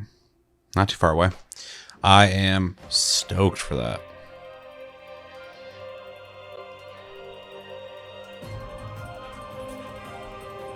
It's also interesting. It showed like cards almost to open up the teleporter to different realms. Mm-hmm. So that'll be interesting.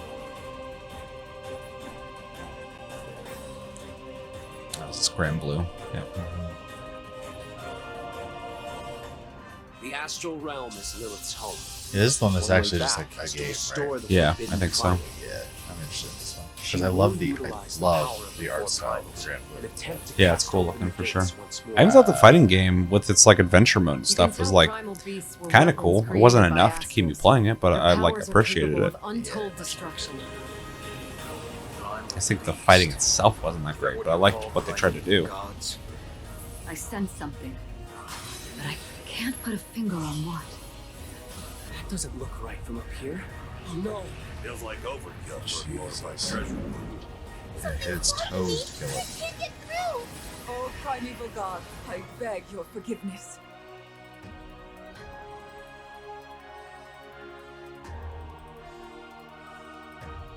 But fate set in motion can't be stopped.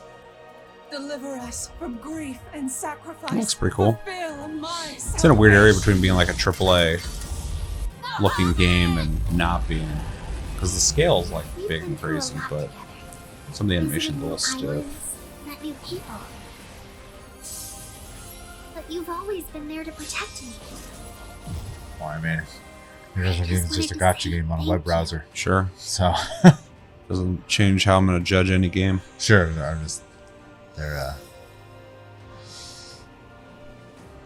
origins are well. Yeah.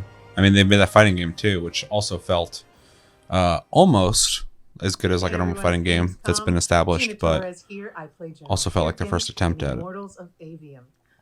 She is Jack's mentor. Did they make that? She is tough, and she On is the Arc conflicted system? about how to win this ever war. I can't remember. But that's all I think can so. say. Let's take a look at the game. It's out today.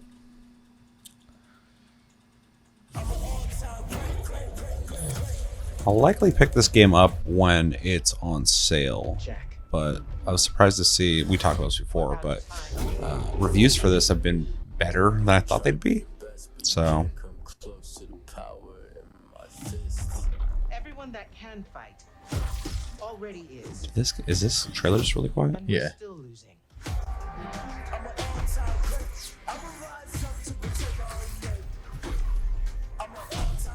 I don't know. It looks like super generic to me. It's super generic looking, but the gameplay is what I think looks interesting. I'm not a fan of the style. I think the style is pretty fucking mad looking. So the quality too. This is just where things fall off. I mean, it's a recording of a live stream, so I'm sure there's bitrate issues.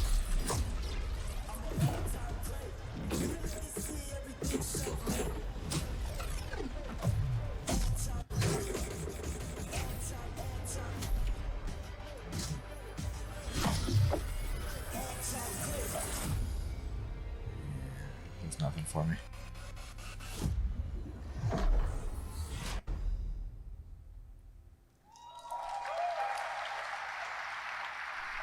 That was Immortals of Avium, which is out today. And next up, we're going to step into the world of the Hoyoverse. And I am here with Jenyu Lee, the producer of Zenless Zone Zero.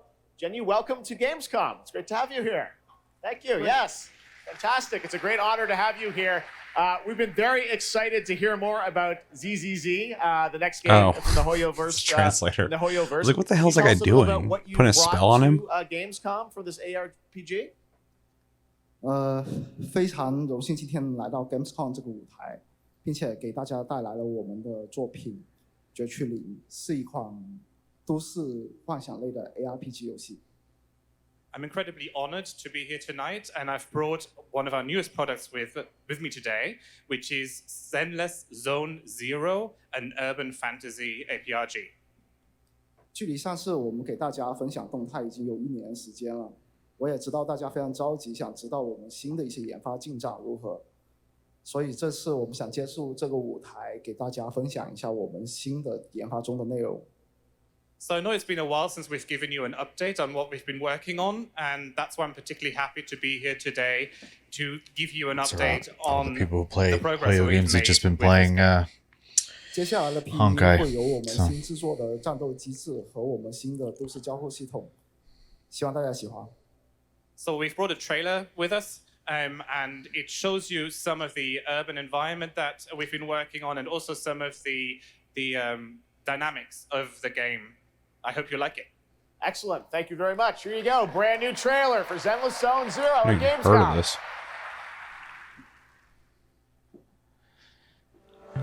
I have. I remember the original trailers.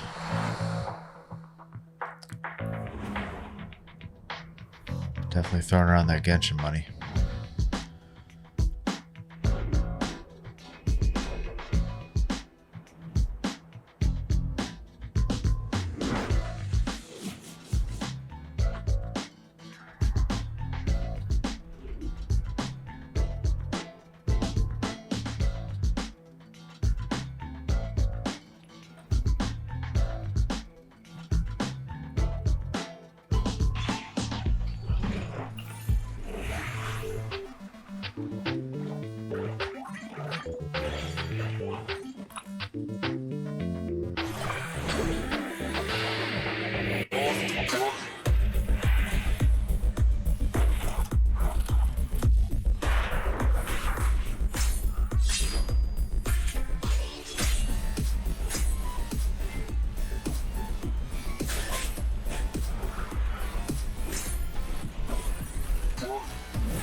This past April, That did nothing Star for Rail me, made its global but debut, and the game has captivated trailer was players with edited its decently. interstellar grand journey. And today we're excited to share a special look at its beloved characters and provide an update on its PlayStation 5 release.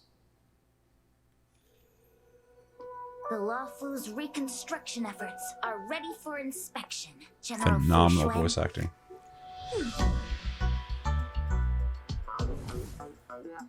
Thanks to the Skyfaring Commission, Starscape Haven is back to full capacity. Allowing Jimmy Wen to serve as a military instructor was a wise decision. The troops' morale is sky high.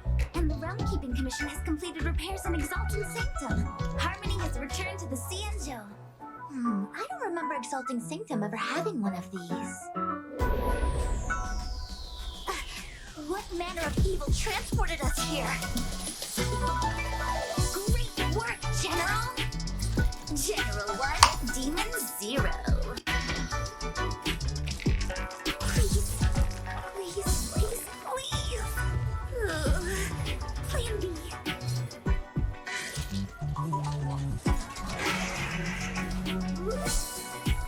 General, do something! Excuse me, coming through.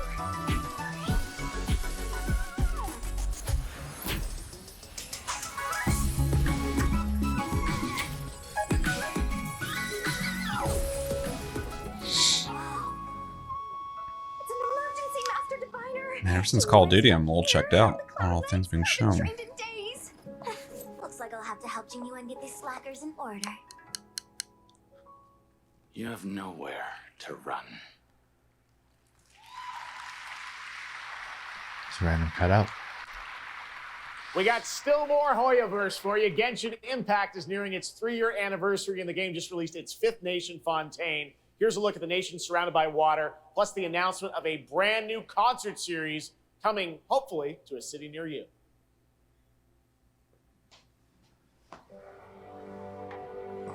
That's why the game's already been out for 3 years. Oh, yeah.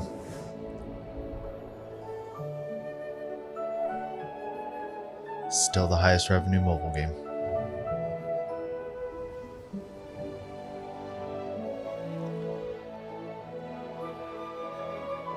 Is there like social features in that game?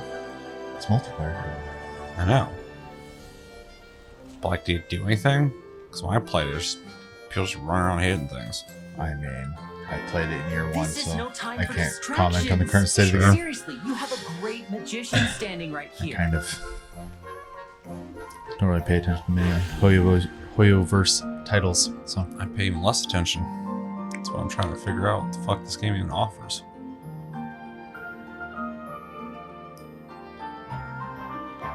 So when the game came out, I played it like an hour. I was impressed with like the visuals of it, but the gameplay was just like boring. Step on up.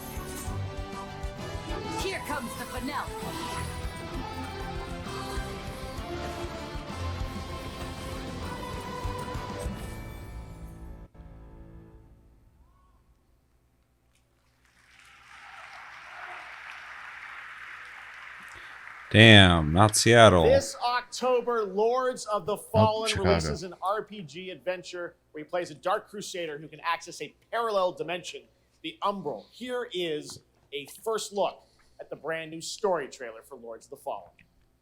Definitely gonna play this.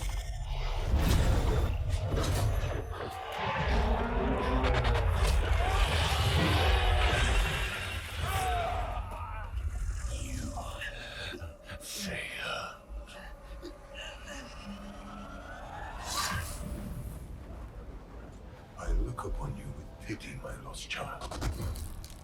For you have been deceived. They brand me evil, a tyrant, and yet I offer you something they will not. A choice.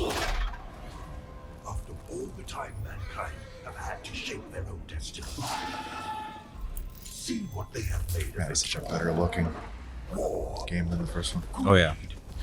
Hatred, suffering, chaos.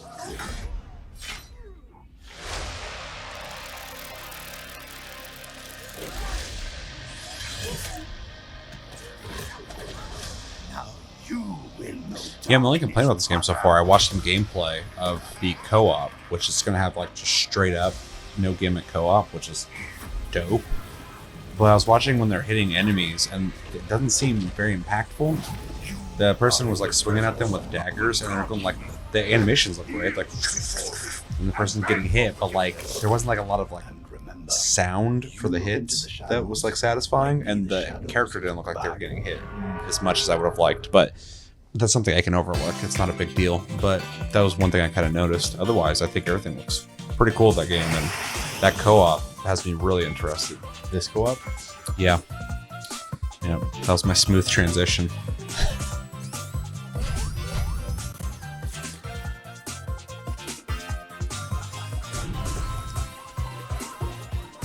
I think it's neat that's gonna have co-op, but like at the same time, isn't it just you running forward? So like 4 of you get to do that? It seems like it's got some features though, and some.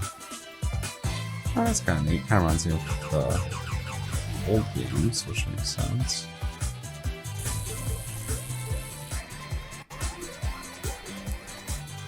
Kind of gives me like a party game vibe too. You know, it's a platformer, but some of the variety of things they're doing kind of seems like, I don't know, could be fun. Hopefully it comes out on PlayStation Plus, otherwise I'll never play it.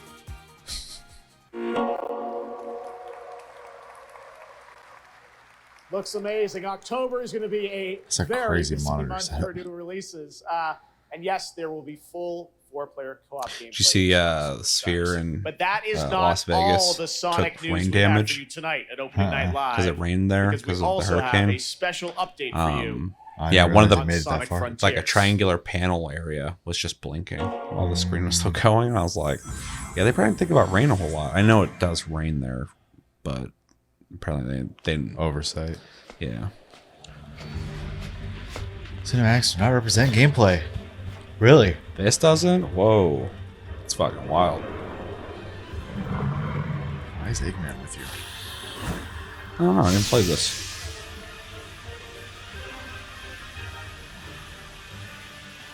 It's like Super Mario RPG where there's a bigger threat, so the bad guy has to join with you. Yeah, but that guy's kidnapped small animals for years to do horrendous things to them. How do you reconcile that?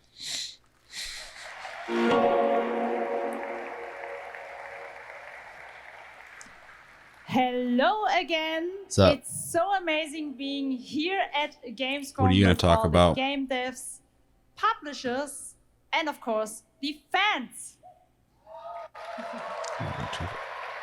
Some kind of cosplay thing. Gamescom is the world's largest video game event. Just check out this footage I from bet last they're year. so excited at There are Gamescom to be able to say that now. opportunities to celebrate games and connect with your fellow friends.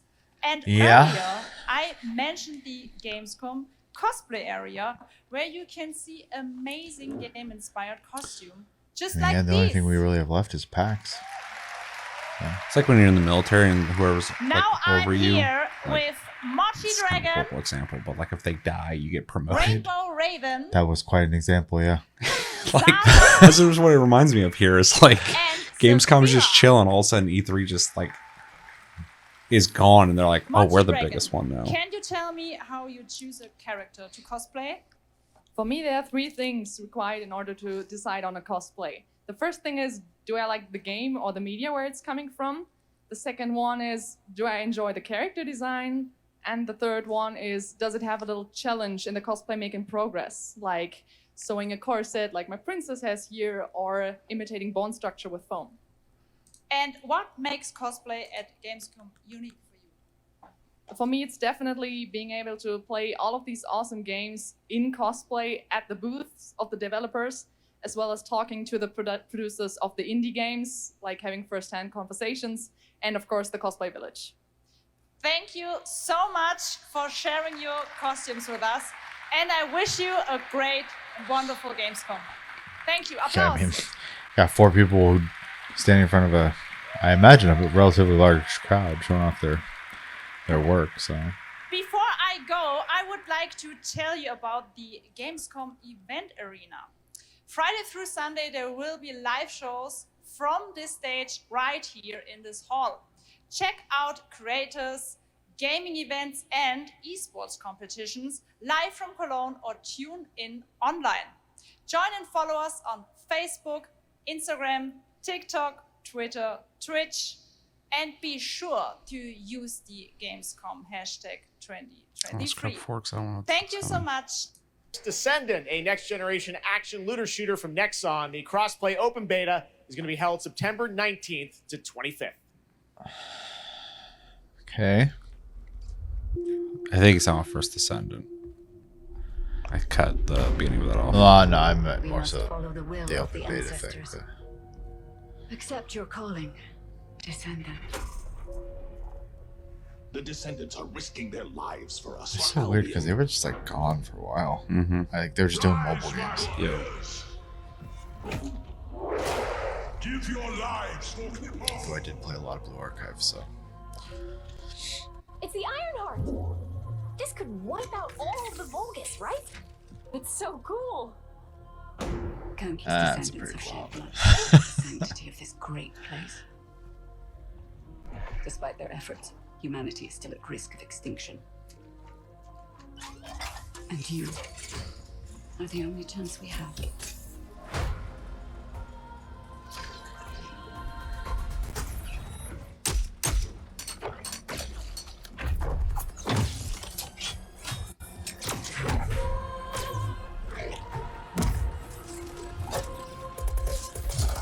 So this is like Nexon's Destiny.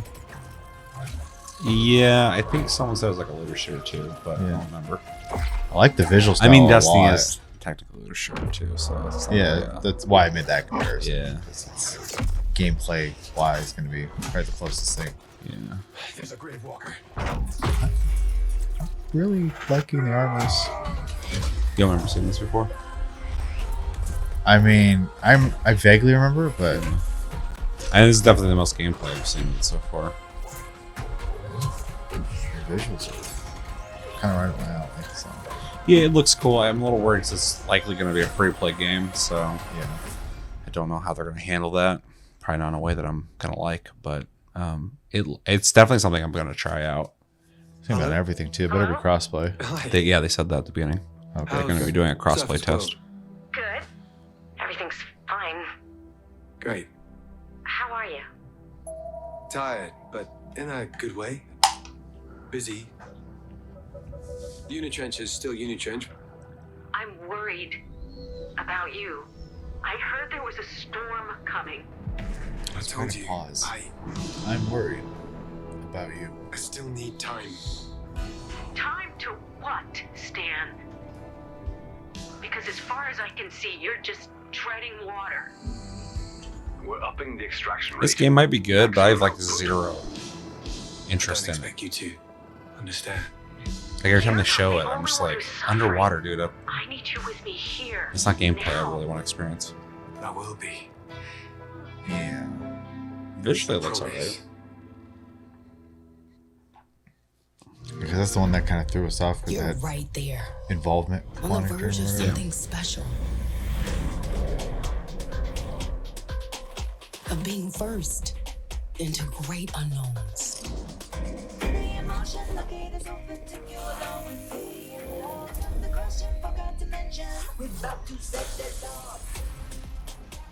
I haven't been keeping up with Liza P. Need to maybe we'll see something here, but yes. I wonder what Dark Tide's up to. Microsoft's really into splash reels. Oh yeah, they're just really into reminding you there's games like Game Pass. Yeah.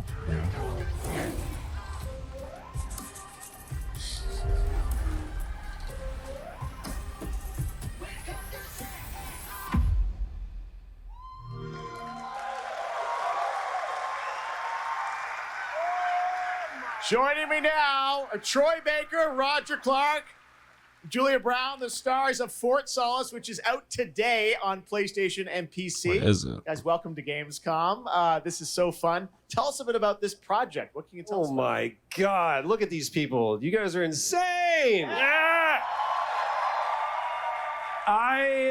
We've been able to talk about this game for a while. I think the thing that I'm most excited about is for people to explore these characters. At the core of this experience is unraveling the mystery of Fort Solis, and you're going to do that by discovering these characters and learning about their stories. And that's, as actors, that's something that we just want to throw ourselves into. And this is a game, I know Roger made, it's an independent game made by a pretty small team, right?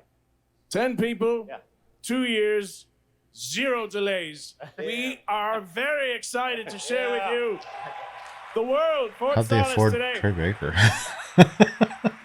It was a real joy to work on, and it's a joy to see what indie studios are capable of in this day and age. It's a real thrill. And an amazing true. cast. I like how it called Troy Baker This is Roger you know, Clark we know as you from a well. lot of Yeah. great, film, television I work. saw that. This game thing, how did Has you it get got the involved character in he's this playing, project? or Yeah, it's my first ever video game project. Now call so her I'm Roger so Clark. excited. That'd be- Thank you. And to get to work beside two of the best. That would in make the it all game world better. Nonetheless, so I just had to watch these guys and learn.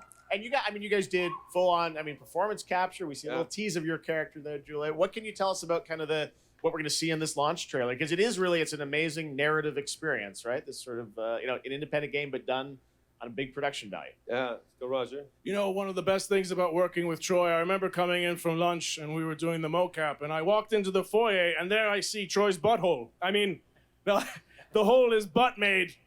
Okay, when I say we threw ourselves into this, we literally did. And there's a hole in the wall that was made by my butt. Yes. Which he signed.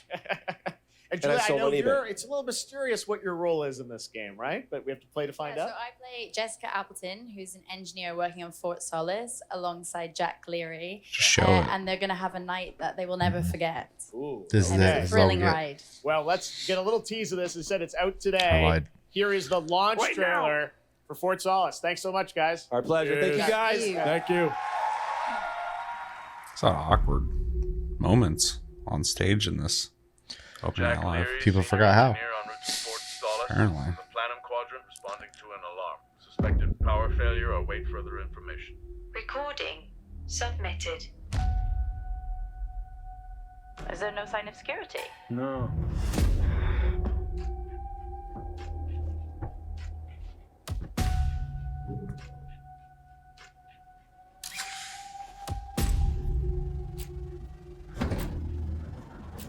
I think there may have been an incident here. What the hell is going on, Jackie?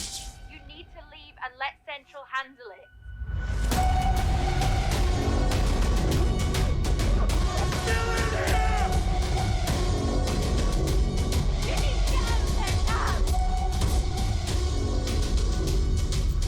Like I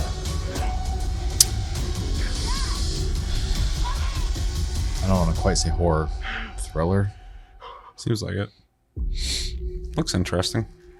I think with the voice talent they got too, that if the story's good, it might be worth playing. I'll say it looks a All right, bit next, up your it's alley. time for the announcement about a new game from Focus Entertainment and Saber, the continuation of the ultimate off-road experience. What? Saber. Off-road. Yep. Warhammer. I will say, yeah, like, I thought that's their next... Saber's got so many projects. I imagine they must be a pretty big studio, then. One of anticipation and adaptation. They gotta be, yeah. There's so many things happening. Of struggle. It's a little epic for driving some vehicles.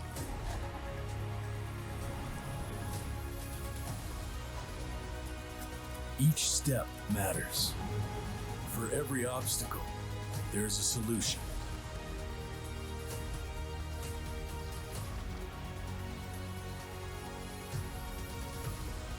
For every task, a tool.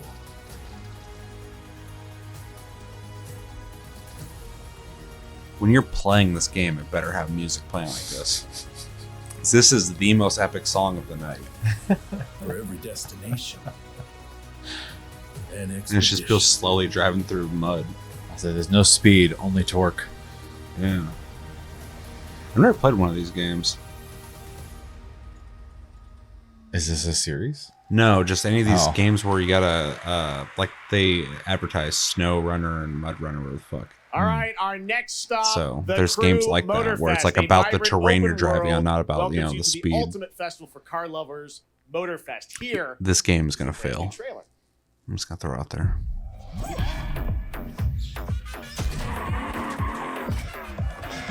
So they have no idea what they're doing with this brand.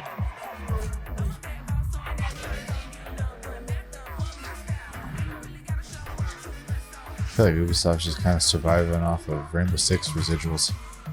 They're surviving off of people's faith in them creating things off brands that they love. Still.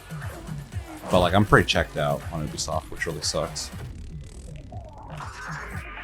Because I don't think they care about their properties anymore. I think they care about, and the more critical people become on their games, the more they're gonna do this. But like they're just so looking to catch on to trends to make money.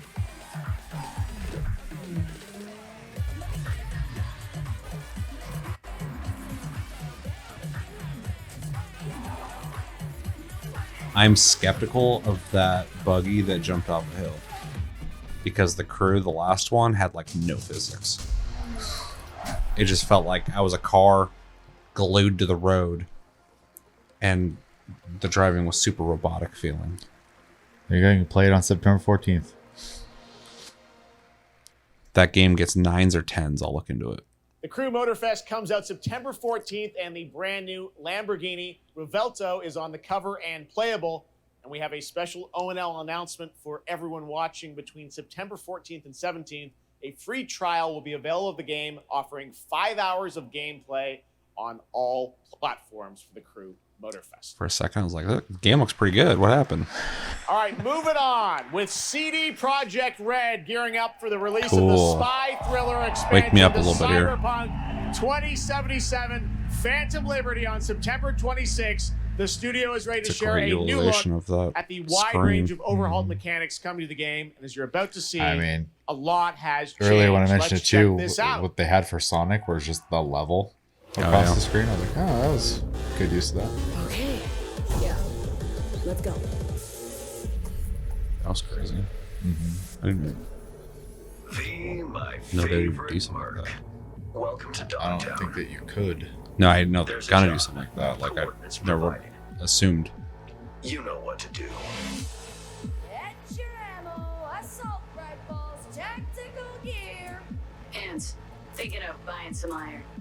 The logical choice.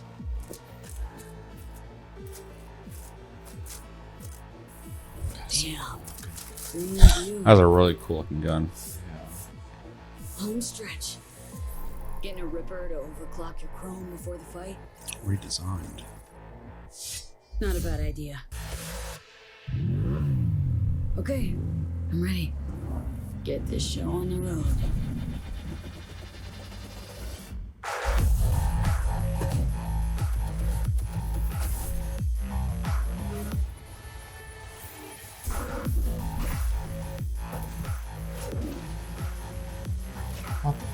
That is cool.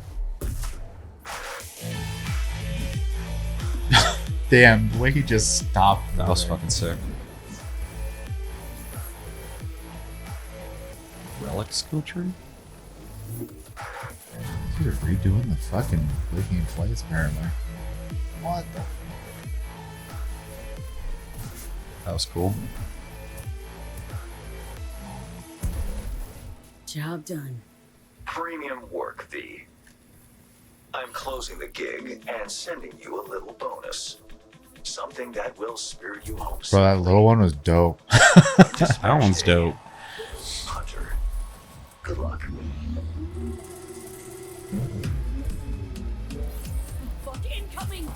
Vehicle combat.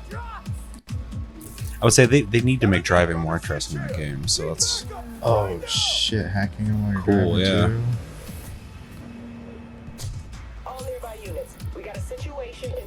God, I hope they got this this nailed. That's my biggest complaint about the game. Is the cops.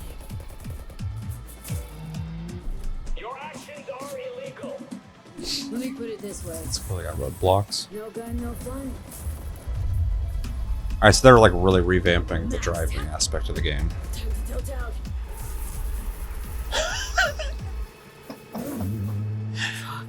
That was close. Bravo, V. I only hope this won't mark the end Increase of level our cap, cool. collaboration. You will hear from me soon. This I guarantee you. Very cool. Wow. That's not what I was expecting at all. Yeah. It's so close, and here to talk a little more about what we've just seen is Yulia Primock, gameplay designer from CD Projekt Red. You're like, welcome to Gamescom. Hey, I'm excited to be here today.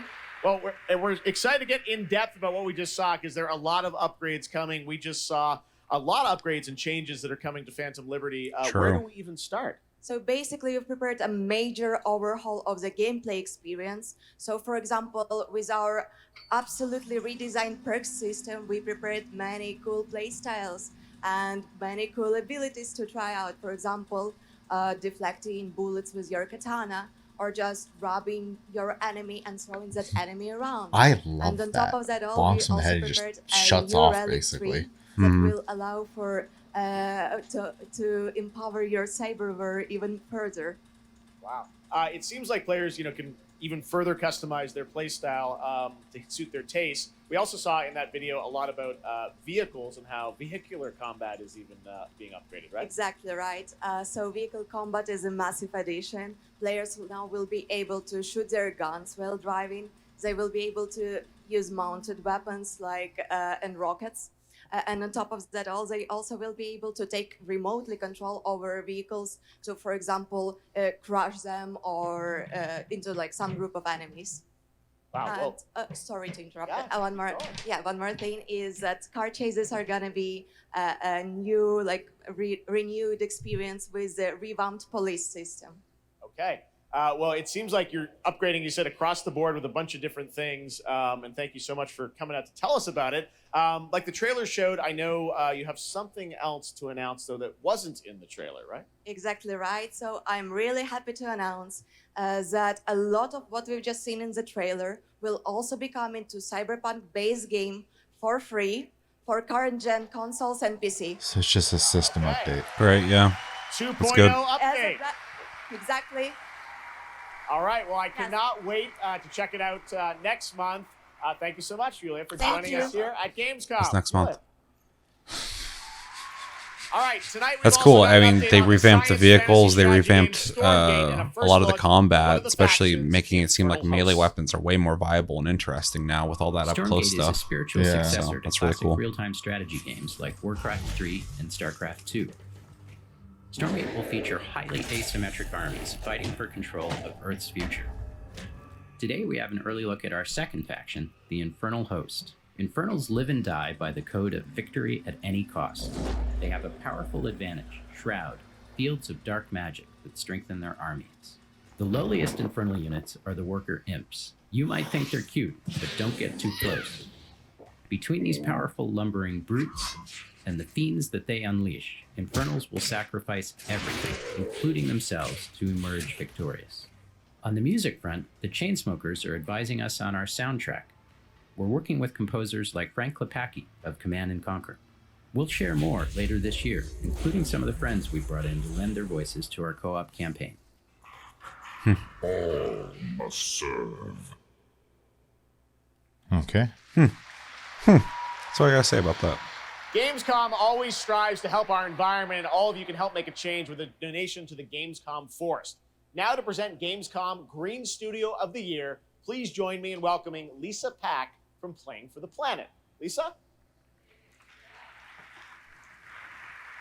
Every time I come to Gamescom, I am amazed by the scale of this event and impressed with how each year the team continues to make steps to make it more sustainable. This is being done through the Gamescom Goes Green initiative, as well as by partnering with us at Playing for the Planet. Through Playing for the Planet, the United Nations has been working with the games industry to inspire millions of players around the world to learn more about the environment and to take actions that benefit the planet. Whether you are a gamer, a head of a AAA studio, or an indie developer, all of us can and should play a part. Hey, we're playing that. What matters most is that you start somewhere and collaborate, because time is of the essence. And if we don't start now, then when? For those of you who play games, many of you are already raising the bar by asking game makers to step up and act on values that are important to you. Keep on asking, whether it's for more green content or greater energy efficiency, because your voice counts.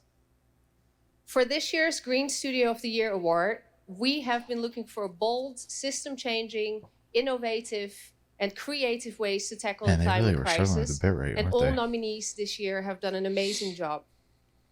The way we win on climate change is to stop emissions from happening in the first place, and that is exactly what this year's award winner is actively trying to do.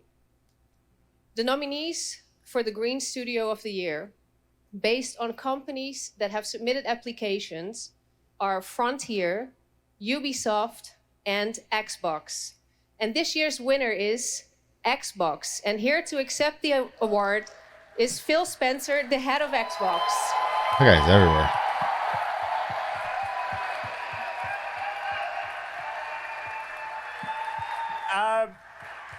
I'm He just accepting touches this any award Xbox connected to on behalf of an incredibly Game talented Pass. He just team teleports to at Xbox that has worked That's his very network. hard to put tools in the hands of developers to allow them to see the impact of their code on the energy draw of the consoles.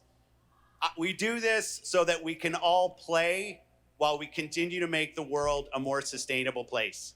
Thank you very much. Thanks, everyone.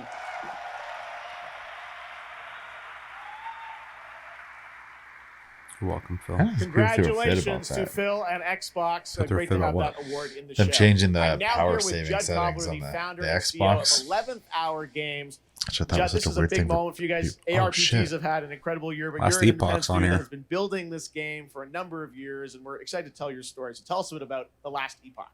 Absolutely. So Jeff, thanks so much for having me. First off, before last Epoch, I was not in the games industry. I was just a die-hard action RPG player that dreamt of creating a community-made action RPG. Yeah, well, your and with the game's help great. of our community Last and Epoch's better Kickstarter, than Diablo we've been able to make that happen. Better than a So lot in of last Epoch, the every RPGs. single skill in the game has its own transformative skill tree. We have 119 skills in the game so far, and we're adding more every single patch. We also have an awesome deterministic skill system, deep and interesting loot, and multiple in-game systems for endless playability. And Jeff, tonight we're excited to announce our newest class, the Rune Master. The Rune Master has a unique mechanic where he's able to invoke any of 40 different abilities with a single button press, making it super exciting and fun to experiment and find your perfect play style. And the Rune Master is going to be joining us September 7th. Like, and will be available to randomly? play here all week. What do you mean 40 ability Amazing. or Well, this is such things a on great one button? story of this game. I encourage you to check it out. And right now, we've got a first look at the Rune Master. Yeah, Thanks, show Judd. me. Appreciate it. 5 years ago, Last Epoch was a community dream. What if we, the players, could band together to make the next great ARPG? What would that game look like? Lots of character classes to choose from. Every single skill would have its own build-defining skill tree. Reaching in-game would be just the beginning, and it would be updated for years so we could play forever.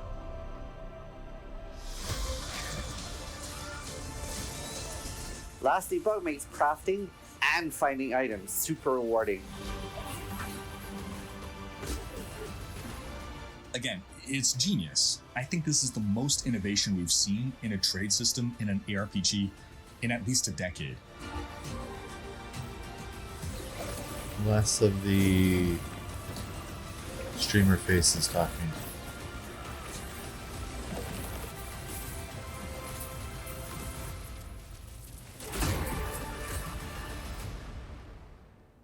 Man, he didn't show me shit. Yeah. A really But cool game. I'm happy to Speaking of see cool Lost games, Epoch. Please welcome Yeah. the winner of Best Mobile Game last year at the Game Awards, Seen Ben by a lot Bro of from people. Marvel Snap. Hello, Ben. Oh! Oh, it's you. Whoa! I know we won Mobile Game of the Year. You did, yeah? But we just finished rebuilding the entire game to run natively on PC. It looks insane. And I'm here to tell you that, like, literally just like 5 minutes ago, we launched the game on Steam.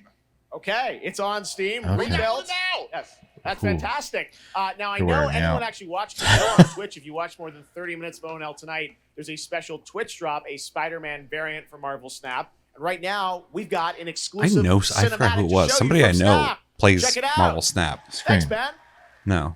He plays it too, but like someone was talking to me recently. Was saying they play it. Because they said something about it and I like made a joke and they're like, oh, that's pretty fun. I'm like, is it? I'm not a card game person.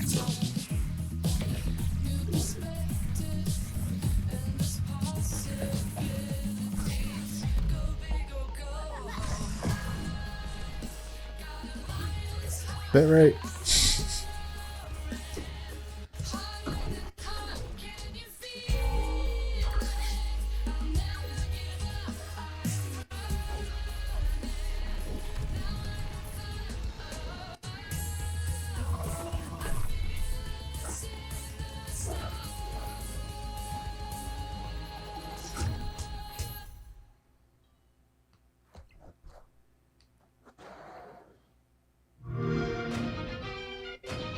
What is happening? Ready to get out there? Luckily, it's stuff I'm not super interested in, so.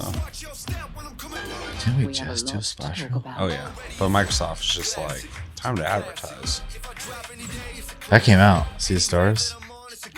Starfield's coming out, dude. Did you know Starfield's coming out? I mean, on Game Pass?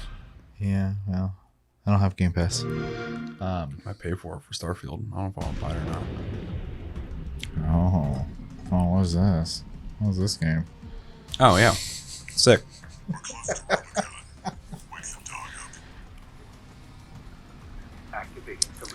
So there's like a 2-hour thing they had where they showed this game off. And I was originally going to say we should watch that for Taste Cast, but then this, I remember was coming. I was like, let's wait a day and do that. But still kind of want to go through that. But I'm like, 2 hours? That's a lot. Like, maybe I'll just wait till the game comes out? In like a couple days? Yeah, like, do I need, because they showed off PvP.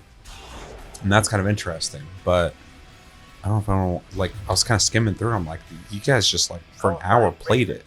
I don't know if I want to watch that. High on the list. Like, I've been sold since I heard about the leaks, so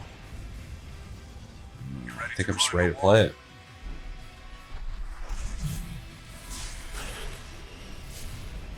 A coil response from the generator. I don't know if this will be covered here or not, but I did see a thing on Twitter saying that the game will run 60 frames. So. 120 on PC and 60 everywhere else. Yeah. I'm so fucking pumped. Holy shit. 25th. I had to like look at the date. Yeah, it said a couple days. Yeah, that's not real. Form like scars. Cut deep enough. Oh, damn. The hell are we watching? And they'll never fade. Torture. Yeah. Or be forgiven. Damn. I ran. That looks crazy. Begged. I stole. but I survived. The next time game? Oh yeah, dude, they're coming back. Wild. This song is awful though. Jesus.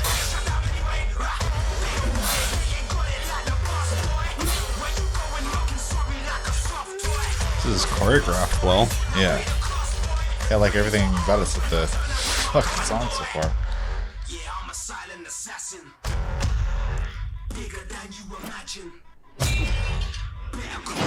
Oh. Stop hitting that guy in the head.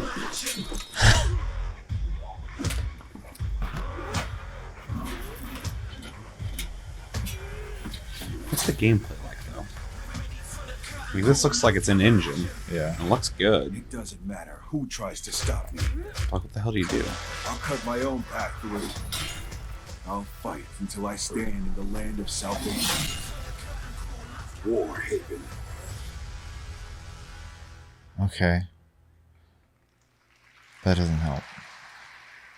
That was Warhaven, and the Melee multiplayer PvP game will hit Steam Early Access. Yeah, on we've seen that before. 21st. That was just a cinematic Next, trailer for I probably am that so character. excited to welcome to Gamescom That's that game where everybody's the running around hitting each creator other, of kind of like Mortal For Honor. Kombat. Ah, big Who's pass come then. all the way to Gamescom to unleash even more news on MK1, which ships in just a month. Please join me in welcoming to ONL, Ed Boon.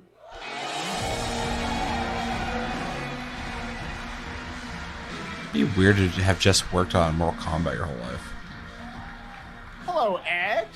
Hey, Jeff. Fancy seeing you A lot of here. people leave at a we had a certain lot of fun point, with you at but he's Summer been Game there since Fest the reveal of beginning. the first gameplay He is of Mortal MK, Kombat. and I gotta say, True. every trailer you drop just gets crazier and crazier. So, what did you bring to Gamescom? We brought another, probably our craziest trailer of all. You know, since we introduced the gameplay at Summer Game Fest, we couldn't believe the reaction people having to the game, and they've actually gotten their hands on the game, which has become even more exciting. I can't believe the crazy stuff people have come up with, combining the main characters and the cameo characters. It's been a riot. But this trailer we have here should give you an even better idea of just how insane things get with this game. There are some reveals in it. I gotta say, this is such a great asset. You guys are gonna enjoy it. Here it is, Mortal Kombat 1, the brand new trailer. Outworld can be both alien and intoxicated to Earthrealmers, while our realms are at peace. There are Outworlders who would prefer us to be at war. General Shao. Victor of the Tavarian War, conqueror of the Quatan Plains. All of Outworld is grateful for his service. Yeah, they make good looking games.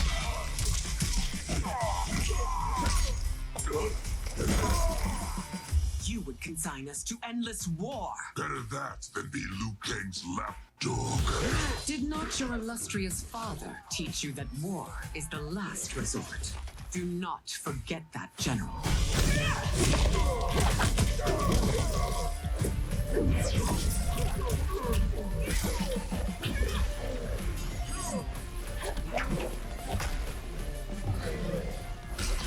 It's gonna be so interesting finding your favorite fighter, like any fighting game, but then also finding your favorite combination. Yeah, it's gonna be really interesting because you can fight somebody who's playing the same character as you and not be able to read them completely because they're combo. Yeah. Empress Sindel. Let us meet your champion.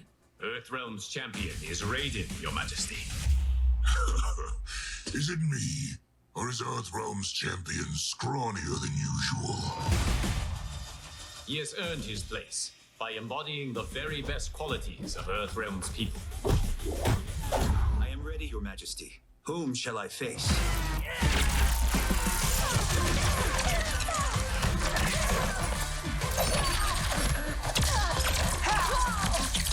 That's cool looking.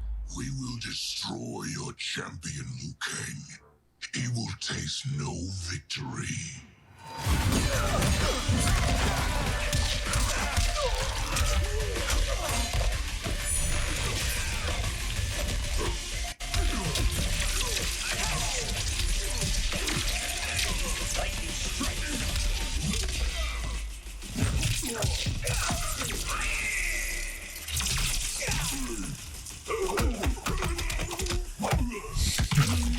ridiculously good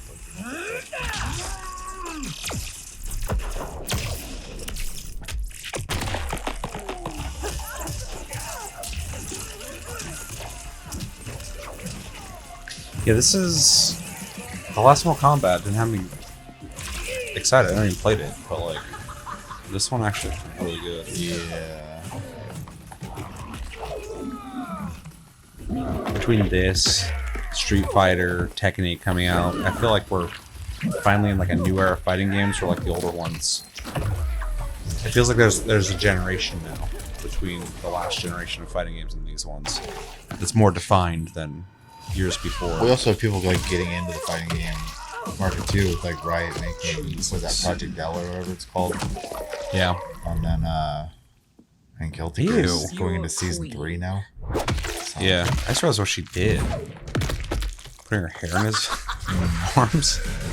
Or lack of.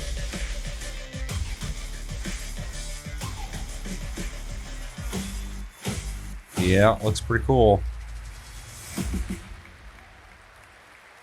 Yeah, just look at what Street Fighter did, and it feels like a huge jump for Street Fighter. And I'm looking at that, and it looks like more than the last Mortal Kombat, feeling kind of like more of the same. This actually feels like a jump a little bit, especially with their combo system. And then Tekken 8 looks like a much better looking Tekken. Yeah, I just hope the same thing I hope for every fighting game series, that they expand upon features. Cause yeah, 100%. They have to. That's what I'm saying. Like, we're in a new era of fighting games where like there's no excuses anymore of like, can you do a story mode? Can you do other features? Because people are doing it now. Yeah, more people are doing it. So if you don't do that, you're gonna get left behind. I'll say the single player mode in Street Fighter is dope. Yeah, all I've heard is great things about that game. And so yeah, it's just we're in a unacceptable area now in fighting games where like you can't not have certain features now. Yeah, because the genre has evolved. No thrones ascended. No history yet written. Just people waiting to be led somewhere extraordinary by you.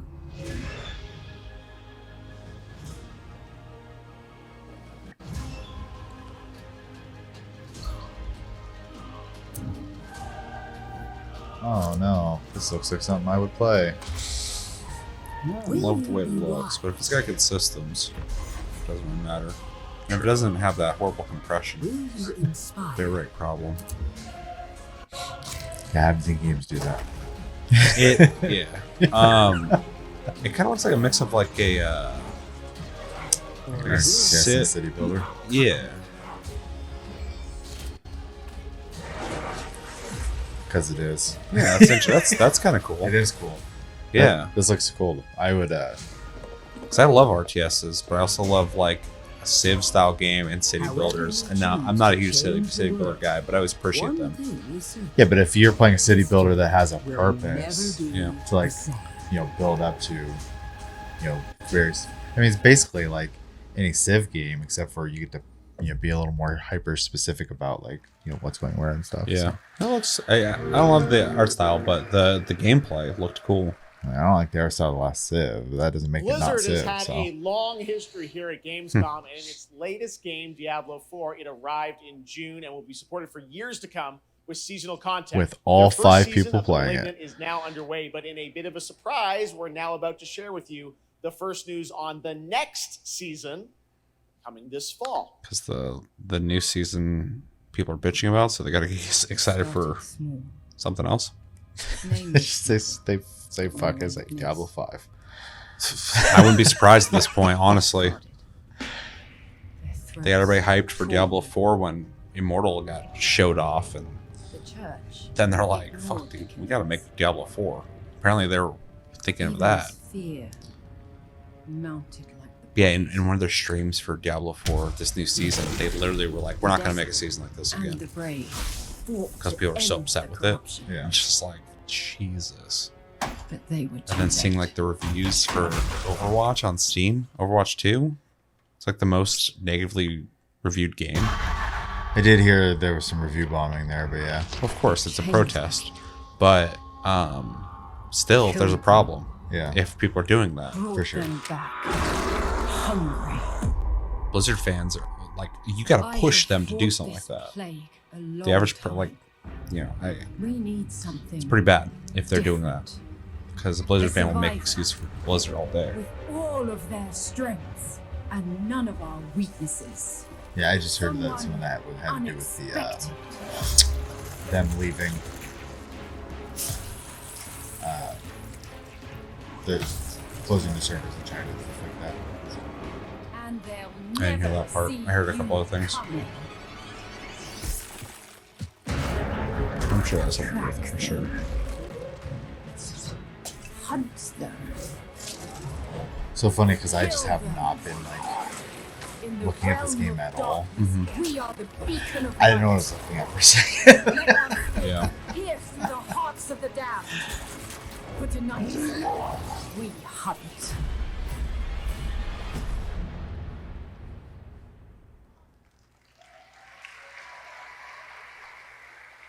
Gamescom, please welcome actress and producer Gemma Chan, who is voicing the role of vampire hunter Eris in the Season of the Blood, and the general manager of the Diablo franchise at Blizzard, Rod Ferguson. Welcome to Gamescom. Hi, everyone. Gemma, this is so exciting to have you here. Welcome to the video game world. I know this is your first video game. That's so crazy how quickly Thank you they're for having advertising me. the next season. It is my first video game. I have always appreciated the power of storytelling in all its different forms. And in some ways, video games are very much like interactive cinema now. So I was so excited to play this character. And yeah, thank you for inviting me into the world of Sanctuary. You did an excellent job. I can't wait for people to hear you. I don't think. Yeah, this is exciting. You know, season 2, which will be coming, as you said, in October. I was just say, I think what can you tell us video about games the are pretty much character that you're V playing, medium Eris? anymore. So Eris is a seasoned vampire hunter. She is going to be your badass warrior companion as you fight your way through the perils of Sanctuary. She's complex. She's seen quite a bit of horror in her lifetime. So initially she comes across as a little bit cold and jaded, but in a fight, she will definitely have your back. Good to know. Rod, tell us a bit about what we can expect from this new Diablo season in October. Well, Jeff, you know, Diablo is about creating that ultimate power fantasy. And obviously, a lot of people have been doing it. We have over 12 million players and 1.3 billion hours played so far. And I just want to take a second to say thank you. We're so appreciative of their enthusiasm and all the player feedback. It's going to help us make great seasons for years to come. Now, for our free second season, Season of Blood, you get to join Eris as a vampire hunter, but not just any normal vampire hunter. You're going to get cool vampiric powers and become kind of a daywalker, a vampire that hunts vampires and ultimately tracks down and faces off with the big bad vampire lord. Now, that's season 2 and that's October. So we still have lots of time to jump into season 1, the season of Malignant. So, you know, seasons are a great time to start with Diablo because we all begin at the same place. So come join us in Diablo. Amazing. All right. Well, thank you both for making the trek here to Gamescom in Germany. And we can't wait to meet more Eris and hear more in October. Fantastic. Gentlemen, Rod, thank you so much. Thank you. All right. And now it's time for another world premiere. This one is a European-made game about hope, love, friendship, and robots. Robots. What? In a world divided by disinformation, where danger lurks around every turn. I think it's a European-made game about America. On a fateful road trip to discover This will be super accurate. Please tell me you're done. Oh, we're just getting started, dude. What is this music? I believe the kids call it K-pop music. Just K-pop. Turn it down. Leave my music alone. Shut the hell up. Words have power. They can give you strength. Ready for this? Stand still. Oh, take a nap. Yeah. Yeah, this bring looks. people together and tear them apart. This is just in no way interesting for me. But if words hold so much power, He has no respect for you. She's right. the question is, what do you have to say? I think we can all agree that my trailer voice was better than yours. Sound? What is that? What is this? This is more intriguing than that last game. I can't hear shit. I feel like this is like a subliminal message. It's telling us to go buy something. That guy is so small and is lacking so much hair. What else is his problem? Everyone has the same hairline. What the hell is this? Did we get moved over to the dark web? What are we seeing here?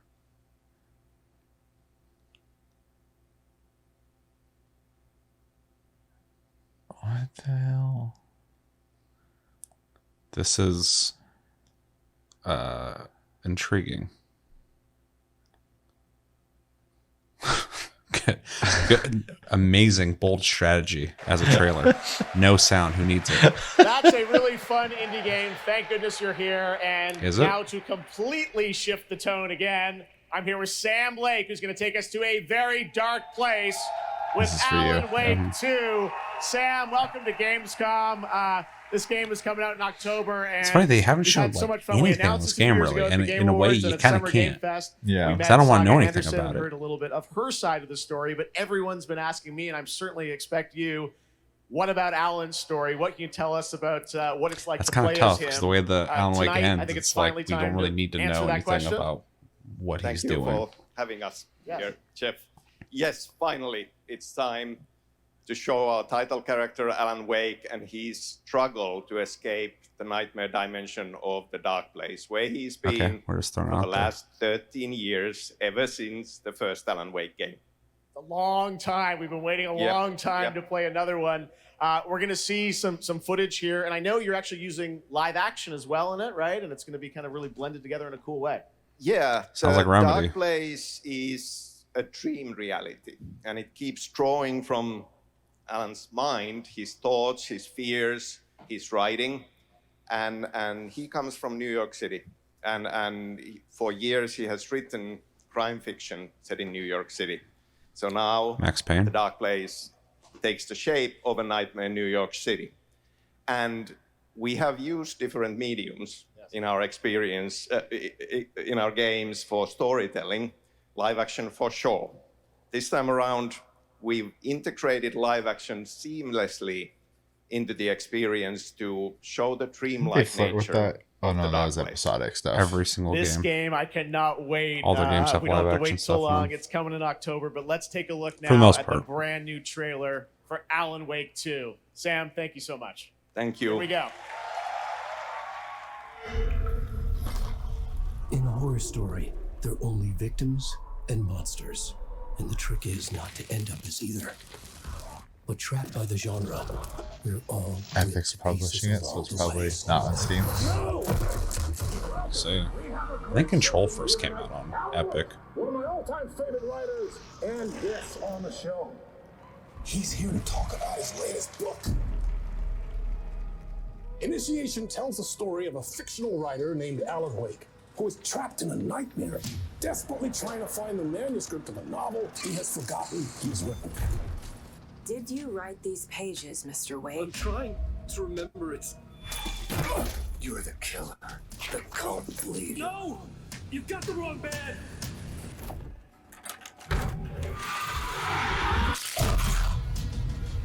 It's my fault. He got out. Wake has a double. Where is he now? American Nightmare. I don't want to be in the story. It's Just definitely leave me newer. out of the story.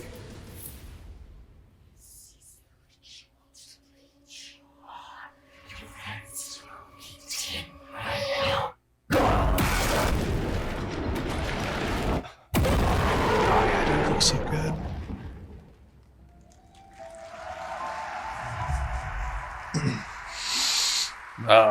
Yeah, play that. That looks absolutely amazing, and that's going to do it for Opening Night Live. We have so many amazing games coming this fall. I want to thank all of you for being here tonight, watching online. Jasmine, thank you for co-hosting. And I got to say, we got a lot of great games coming up in the next few months, so I hope you enjoy the rest of Gamescom and get ready for what's going to be quite a debate about Game of the Year. And speaking of the Game of the Year, I'm happy to announce tonight that the Game Awards will be returning live this December. We've got a date for you. Thursday, December 7th, the show will be streaming live everywhere. It is our 10th show, which I can't believe. Yeah, It's been that's 10 crazy. years. We'll be live at the I remember the Peacock first Theater in couple LA on years Thursday, that was even a December thing. 7th. I didn't even And I take hope it to serious. see I'm that. like, It's yeah, going to be that's a cute. very, Somebody's doing very that. special show. Now He took it very serious. Yeah, for sure. It's paid off. Live. We'll see you again next year. Good night, everybody. All right, an abrupt ending, but that's fine. A lot of stuff packed in there. Impressions. What stood out to you? Luckily, the best thing GameSpot has done in years is chaptered this video. And so we got some stuff here where you can actually see what we saw there, because there's a lot, 2 hours of video. Yeah. It's actually be relatively easy for me because, quite honestly, most of this was pretty lukewarm for me. Yeah, I can see that.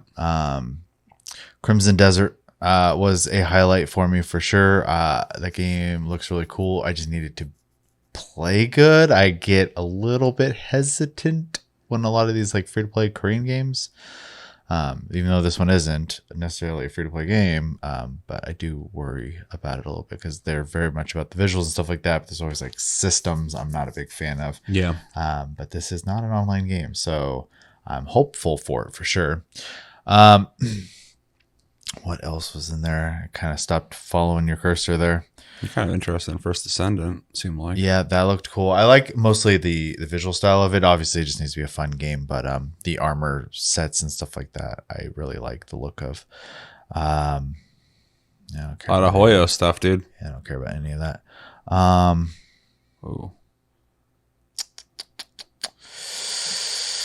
Cyberpunk, that was very cool. They really know how to put together a showcase, man. Every time they show something off, it's just way cool looking. I mean, Armored Core was a blip, but like, you know, that's, and it was mostly stuff we've seen. Yeah. It's just like an advertisement, really. Mortal Kombat 1 looks dope. Looking forward to that. That Aura History, that was a surprise to me. I actually kind of want to keep my eye on that one. I like strategy games anyways, but if they get a little too hardcore in the strategy, then it's a little beyond me at that point. Yeah. I like a good blend of strategy with a little bit of just like casual gameplay to it.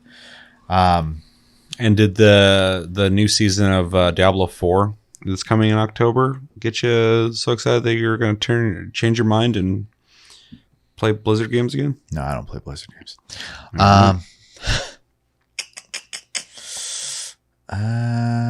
What's in this area here in the middle? Tekken, keeping my eye on as well. I'm not like a huge Tekken guy, but I definitely like Tekken. Call of Duty's like a fifth of this whole thing. That's crazy. That's pretty crazy. Grand Blue looks pretty cool. Well, that's about it for me. The rest of it was whatever. Yeah. Yeah, I feel like most of this was entertaining enough. The middle after, or when Call of Duty started until towards the end, a lot of that really lost me. But there's some good stuff here. So very briefly, the Alan Wake 2 thing was good. It didn't show enough for me to get anything spoiled. A lot of things in there that was interesting. And I'm just ready to play the game. I don't need to see anything else on it. That Silent Dustborn. No, Dustborn's that game that just looked really fucking boring and stupid. But yeah, that weird Silent game was interesting. I'm not gonna look into it, I guess. But that R game looks pretty cool. Mortal Kombat 1 is looking cool for sure. Armored Core, I'm picking up no matter what. So I'm glad it reminded me, I guess, of how excited I am. It was really cool to see Last Epoch on anything, because it's a game that I feel like a lot of people don't know exists, and people who play it are very passionate about it because it's such a really good game. Even though it's not finished, it's still really good. Seeing a new class is really exciting, even though we didn't get to really see what it did. Knowing it exists is good enough for me, I guess. Cyberpunk is looking great, which is awesome to see, because our most viewed video still on this channel is our original reaction to Cyberpunk's gameplay. We're excited for that. Played the game, we liked it. You haven't beaten it, but I have. And outside of the problems it had, really love that game. Getting more content for it is exciting, but the stuff that they are doing, the things they're prioritizing, has me really excited. I also like that they're just doing a 2.0 and upgrading a lot of systems that will be on the base game and the expansion. So I'm glad people aren't being left behind on basically just making the game better. Yeah. Possibly. Hopefully the changes are for the best, but a lot of things they're doing in there is really exciting. I felt cars were just a way to get from point A to point B, basically, in the base game. And now there's stuff to do with them, which sounds interesting. Hopefully the AI is interesting enough that the combat feels worth it. The cops is such a big deal for me because they tried to fix them before. And they fixed some technical issues, but they still weren't great. Their behaviors wise. So, seeing roadblocks, seeing missiles shooting out of your car at these roadblocks, this looks awesome. So I'm really excited for that. People getting dropped in. This is just, it's just looking like more of like what I would have wanted from this game. So slowly but surely, CD Projekt Red is just making this game into an undeniably great game, I hope. But a lot of the melee perks and stuff too looked really cool. So that is definitely a welcome thing. This Fort Solis game, I don't know if it's going to be good, but the talent behind it and the tone and atmosphere of it is very intriguing for me. So I might pick this up, but also if this comes out on PlayStation Plus, I will for sure play it. What else? There's one right before this, Lords of the Fallen. Definitely interested in that. None of the Hoyo stuff I'm interested in. Nightingale. Very excited for this game as a survival game. I love survival games. I love games where you, find resources, craft things, build your own houses. These houses that they're building look really cool. I love the art style. I know it's going to be a mix for a lot of people because it's such a definitive visual style, but I think it looks great. I like the building stuff, but the combat stuff kind of throws me off. So, which combat stuff? Just the shooting. A lot. It seems like very like action game like or whatever, which is probably good for a lot of people, to be honest. But I prefer more of the heavy, just like survival aspects, and less of the I don't know how to really put into words, but every time I watch this game, like I really like the way it looks. I like the world. I like the buildings and stuff like that. But then like I see like such an emphasis on a lot of this stuff here, and I'm just not really into this. So yeah, I'm just used to a lot of survival games having combat in it that's way jankier and less involved in this. So I don't know. But yeah, to each their own. Let's see. Call of Duty I didn't care about, which is kind of sad, but whatever. Tekken 8's looking good. Crimson Desert was a big surprise, probably one of the biggest surprises of this showcase. And this is a game I've already been following and seeing a lot on anyway. So for them to surprise me with more stuff is surprising. Like I was like, yeah, I pretty much think I got the gist of it, but they really went all out on this trailer, and they really got me. I'm trying to be like hesitant on my excitement for it because I was excited for Black Desert before it came out, and the game's got good stuff going on for it, and probably it's a better place now. But when I played it, it just didn't feel good as an MMO. So I'm kind of worried. This might be beautiful visually and have the quality of cinematic visuals, stuff like that, but maybe the gameplay could fall flat or have features I'm not a big fan of. But like what they're going for here, at the very least, like the ambition is like undeniable. And so I'm really it's kind of impossible for me not to be interested in this as someone who's into video games and tech and stuff. It's pretty impressive stuff. Shout out to Zack Snyder. Just wanted to get the fuck out. Killing Floor 3, of course, I'm very excited about. Love Killing Floor 1 and 2. And yeah, that game's going to be a day one buy for me. Hopefully they can improve everything that makes Killing Floor 2 great. Still, a game from 2016, still is one of the more satisfying shooters that exists. And it's wild.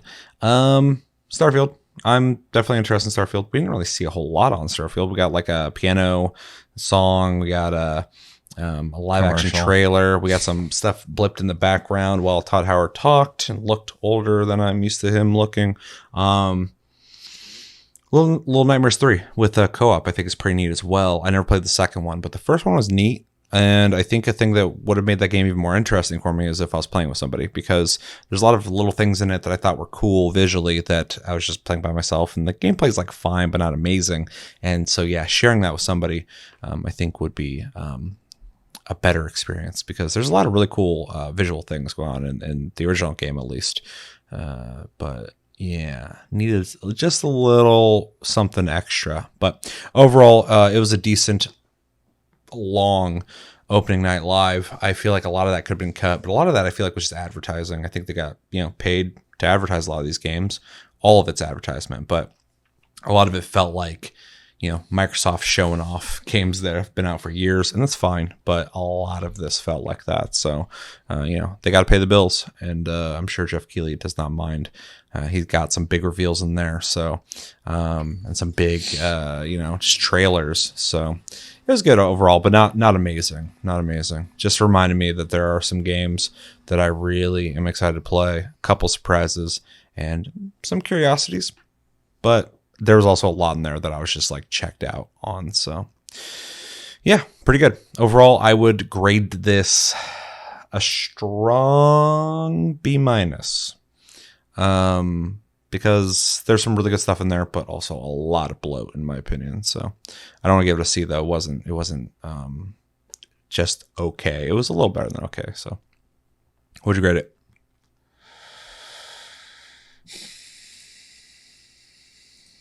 Yeah, I don't know. I think B- is fair. So all right. Well, let us know in the comments what you guys think of Gamescom opening night live. What games stood out to you? Were there any games that you're hoping to see that we didn't see? What games are you most excited for that are coming out that were showed here? And were you surprised by anything here? And what didn't you like? Is there something here that you're like, yeah, that looks bad? Let me know everything you're thinking about in the comments below. All right, it's that time again where we reflect on past episodes, look at myself making a face, and reply to your comments. If you want your comment to be read for sure, type in hashtag AskTLG. Otherwise, I read at random. This is from Tastecast 192, where we talked about game releases, Baldur's Gate 3, our opinions. We talked about it quite a bit. So if you want to know what we thought like a week ago about Baldur's Gate 3, check that out. We watched Lords of the Fallen gameplay and the THQ Nordic showcase, which I've completely forgot happened. So that's wild. All right, so let's read some comments. The first one, I had to shrink this down because they changed the format of the chat area. And it doesn't fit on the screen anymore. I changed it on mobile as well. Yeah, it used to fit at the last way I had it, and now I had to shrink it down so it's like smaller. And at this time of night where my contacts have been worn all day, it gets a little hard to read. So, we had a comment from Ego Border saying, I'm a little concerned to hear that Squeenix is concerned about Final Fantasy 16 sales numbers. I haven't played it yet because I have yet to upgrade to a PS5, but I consider it my main reason to do that. I wonder if Final Fantasy 16 will become a talking point in a larger discussion about the current gen and how it has begun. Still, I hope it doesn't cause Squeenix to balk at premier single-player titles, because it's the first of their titles to interest me since I slogged through Final Fantasy 13. So that was a while ago.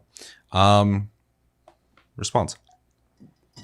I don't remember hearing that they were concerned about it. So I know that people were concerned about it when they announced it. I thought Square had come out and said it was on target. So I'm a little confused on how to respond to that part. But it's good. Whether you play it on PS5 or you wait for an eventual PC release. As I said earlier, I beat it. I gave it an A-. Yeah. Did you play Final Fantasy 13? I did. Did you beat it? I did. What did you think of it? Did you slog through it? But I'm a much more patient gamer than I would say 90% of gamers are. So is that a game you need to be patient to play? As they've stated, they slogged through it. There's, they were being very experimental with that one. So there's some slower parts. Also, the game is heavy linear. Yeah, I heard a couple of people say about 16, which I just don't agree with. But No, but when 13 came out, I mean, I watched Rob play it back then, and it just looked like hallways. Yeah, it basically is. And then there is towards the end a singular like hub area. Hub's maybe not the right word, but explorative area where you can do like, that's where all the side quests are. Mm-hmm. So, but I thought it was all right. I'm not like in love with it, but I liked it. Yeah. I think there's a difference between, you know, needing to love every game that comes out and being able to just like something. So sure. But I do think it is a weaker Final Fantasy for sure. Yeah. I already responded to you, but basically what I had to say was it would concern me as well if Square Enix was concerned about Final Fantasy 16 sales only because of their reputation of hoping for high numbers and not getting them met. And I would hope that wouldn't I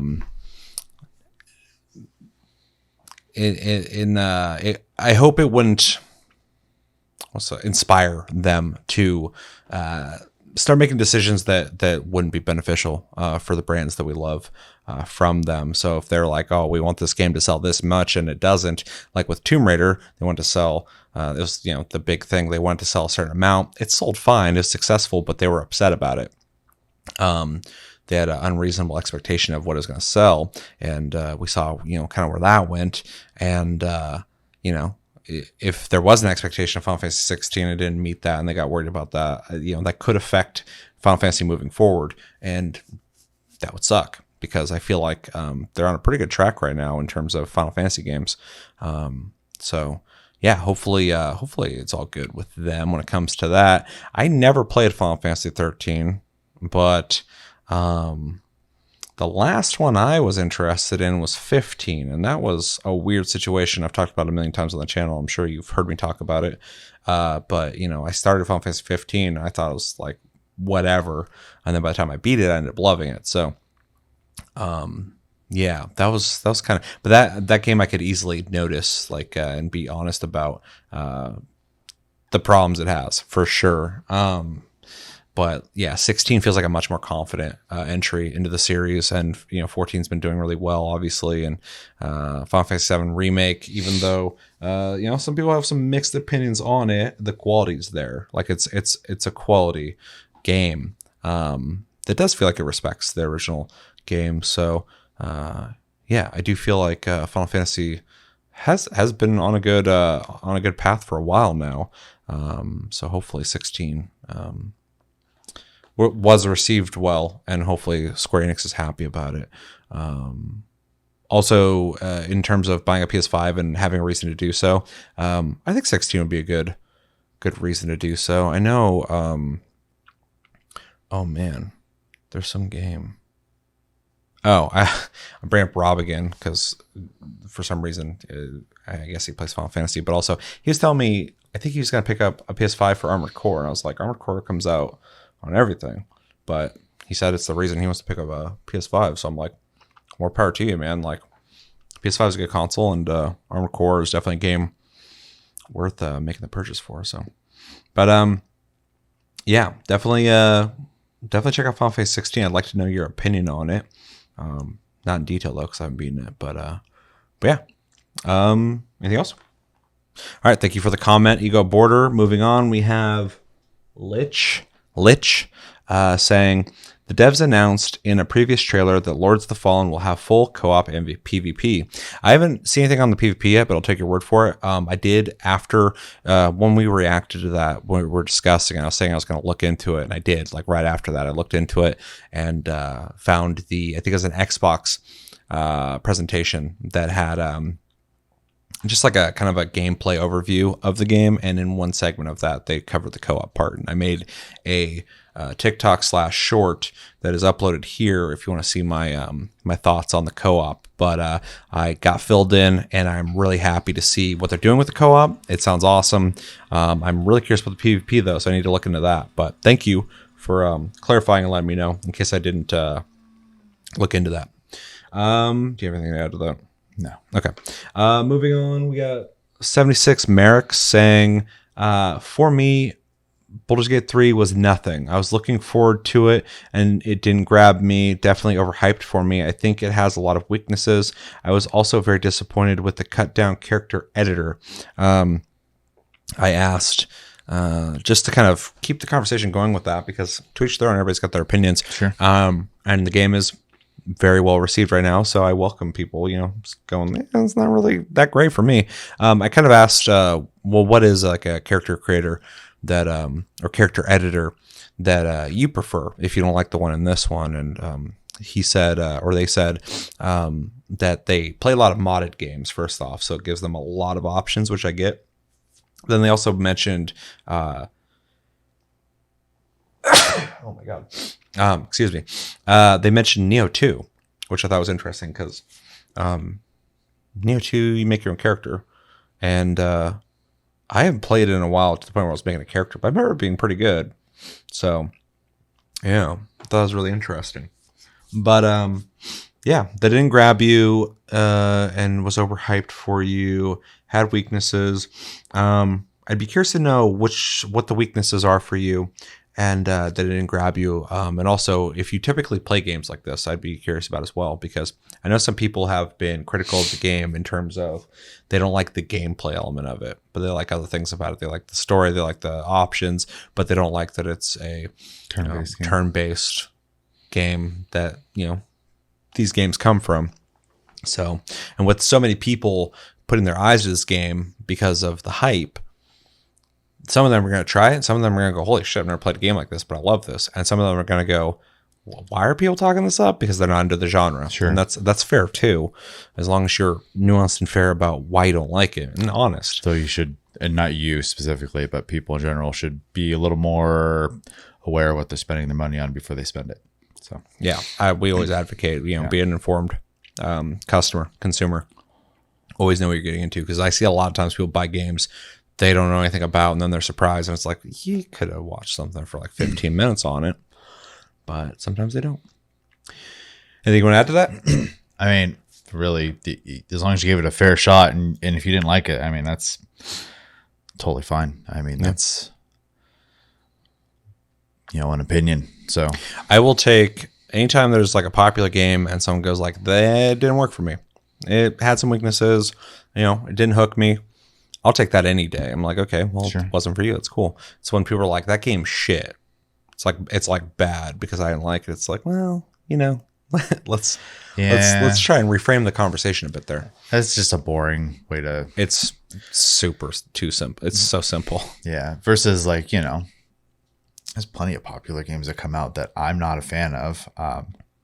I always bring up when it's not as like popular as it once was, but like when Gears of War was at its height, I could never get into Gears of War. And I never talk shit about Gears of War, except for I thought, the character design wasn't that great. But like gameplay wise, it's fine, just not for me. Well, wasn't into it. I think that probably the shining example for me is, everyone loves the Legend of Zelda games, and I'm just not really into them. Yeah. I don't think they're bad though. I don't think you make that claim. Yeah, I don't find enjoyment in playing them. Mm-hmm. So Smash Bros is another one for you. I do not like Smash Bros. Yeah. Again, I don't think it's a bad game. So there's a difference between recognizing you have different tastes than people, and then looking at something called, like, if the game was a buggy mess and didn't work right, that's a bad game. Yeah. Like, that's a little different. That's for me a rarity, and when I take up issue with a game, is it has to be either egregiously bad in like a technical manner or predatory. Yeah. Other than that, though, like, I'm very aware of like not every game is made for everybody, and I like most games. Or should they to a certain degree? So boring. But there are, sometimes I'll play a game, I'm like, this isn't for me. I'm not into it, but I'm sure it's great, and it's not a bad quality game. But then every once in a while I'll play a game, I'm like, what the fuck, dude? Like, I can't even believe you released this. That's crazy. And so that's typically where you'll get some kind of response from me that sounds negative. Even with oh god, that one 2D game we played on PlayStation Plus. It was the second of the two games we played this year. I I mean, I don't know what I did last week. So yeah, you played the first game. Axiom Verge. Axiom Verge. See, Axiom Verge 2. That game, I was like, I'm sure somebody likes it, but the combat in this game, I think is like not good. It felt like a chore to play it for me personally, and that's me being a little like, you know, a little ruder than I typically am. Unless the game just straight up like, you know, robbed me of my time and spit in my face, which is a very rare thing to happen. So anyway, yeah, thanks for sharing your opinion on Baldur's Gate 3. It is not the popular opinion, so I you know, appreciate that you're able to talk about it in a way that seems fair to me. So to each their own and what they like. So thank you. And then the last comment we got is from Scream, Bleed, Die, Rot, saying, guys, I'm getting sick of telling you guys to like the videos, leave a comment, share the video. This channel needs your help, and you guys are lollygagging, watching stupid, silly videos of people sniffing their own farts. Learn to recognize talent and support the content creators who actually give a damn about good content instead of the ones who scratch their heinies and sniff their finger afterwards. I don't know if I can condone the no, fuck it. Thank you for the support and being aggressive about it. I really appreciate that.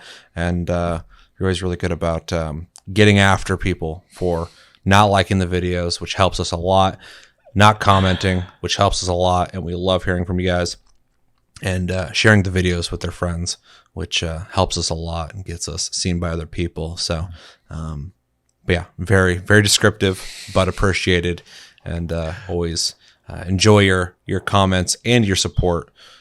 Scream, Bleed, Die, Rot. It's hard for me to read that 'cause it's like all together. So yeah, thank you, and thank you everybody who you know, comments, likes, and shares the videos and supports us. We appreciate it always. So, you have anything to say? You know, it might not be your thing to watch stupid, silly videos of people sniffing their own farts, but if it's entertaining to you, it's your free time. Do what you want with it. So, yeah, I mean, I agree with the sentiment on that, but where somebody might be like, hey, I'm not really into this, I feel like nobody should be into that, but whatever, to each their own, I guess. Doesn't hurt me if you watch it though, so do what you want. I think it hurts society if you do. Fuck them. Yeah. Well, and with that, thank you everybody who commented on this video. Thank you everybody who watched this video, and thank you everybody who liked, commented, and shared the videos. But yeah, I think that's going to do it for this episode. So yeah, thank you for watching. I've been Seth. Thank you for joining me, Chevy, and thank you for joining us. We'll jump into the outro now. All right, that's going to do it for this episode of TasteCast 193. As always, thank you for watching. Make sure to like and subscribe if you enjoyed this episode. Make sure to check out our other episodes. Check us out on our socials and streams, link down below. Check out our Discord, link down below as well. You can talk to us anytime, all the time. We're on iTunes, Spotify, and other podcast platforms. If you prefer to listen to us in audio form, and we have a Patreon if you'd like to support us more than liking, commenting, sharing, and subscribing. If you're brand new, and you can watch my shorts via this YouTube, and you can watch my TikToks over on TikTok, link down below. I've been Seth, and as always, thank you for watching, guys. Until next episode, have a good one, guys, and take it easy.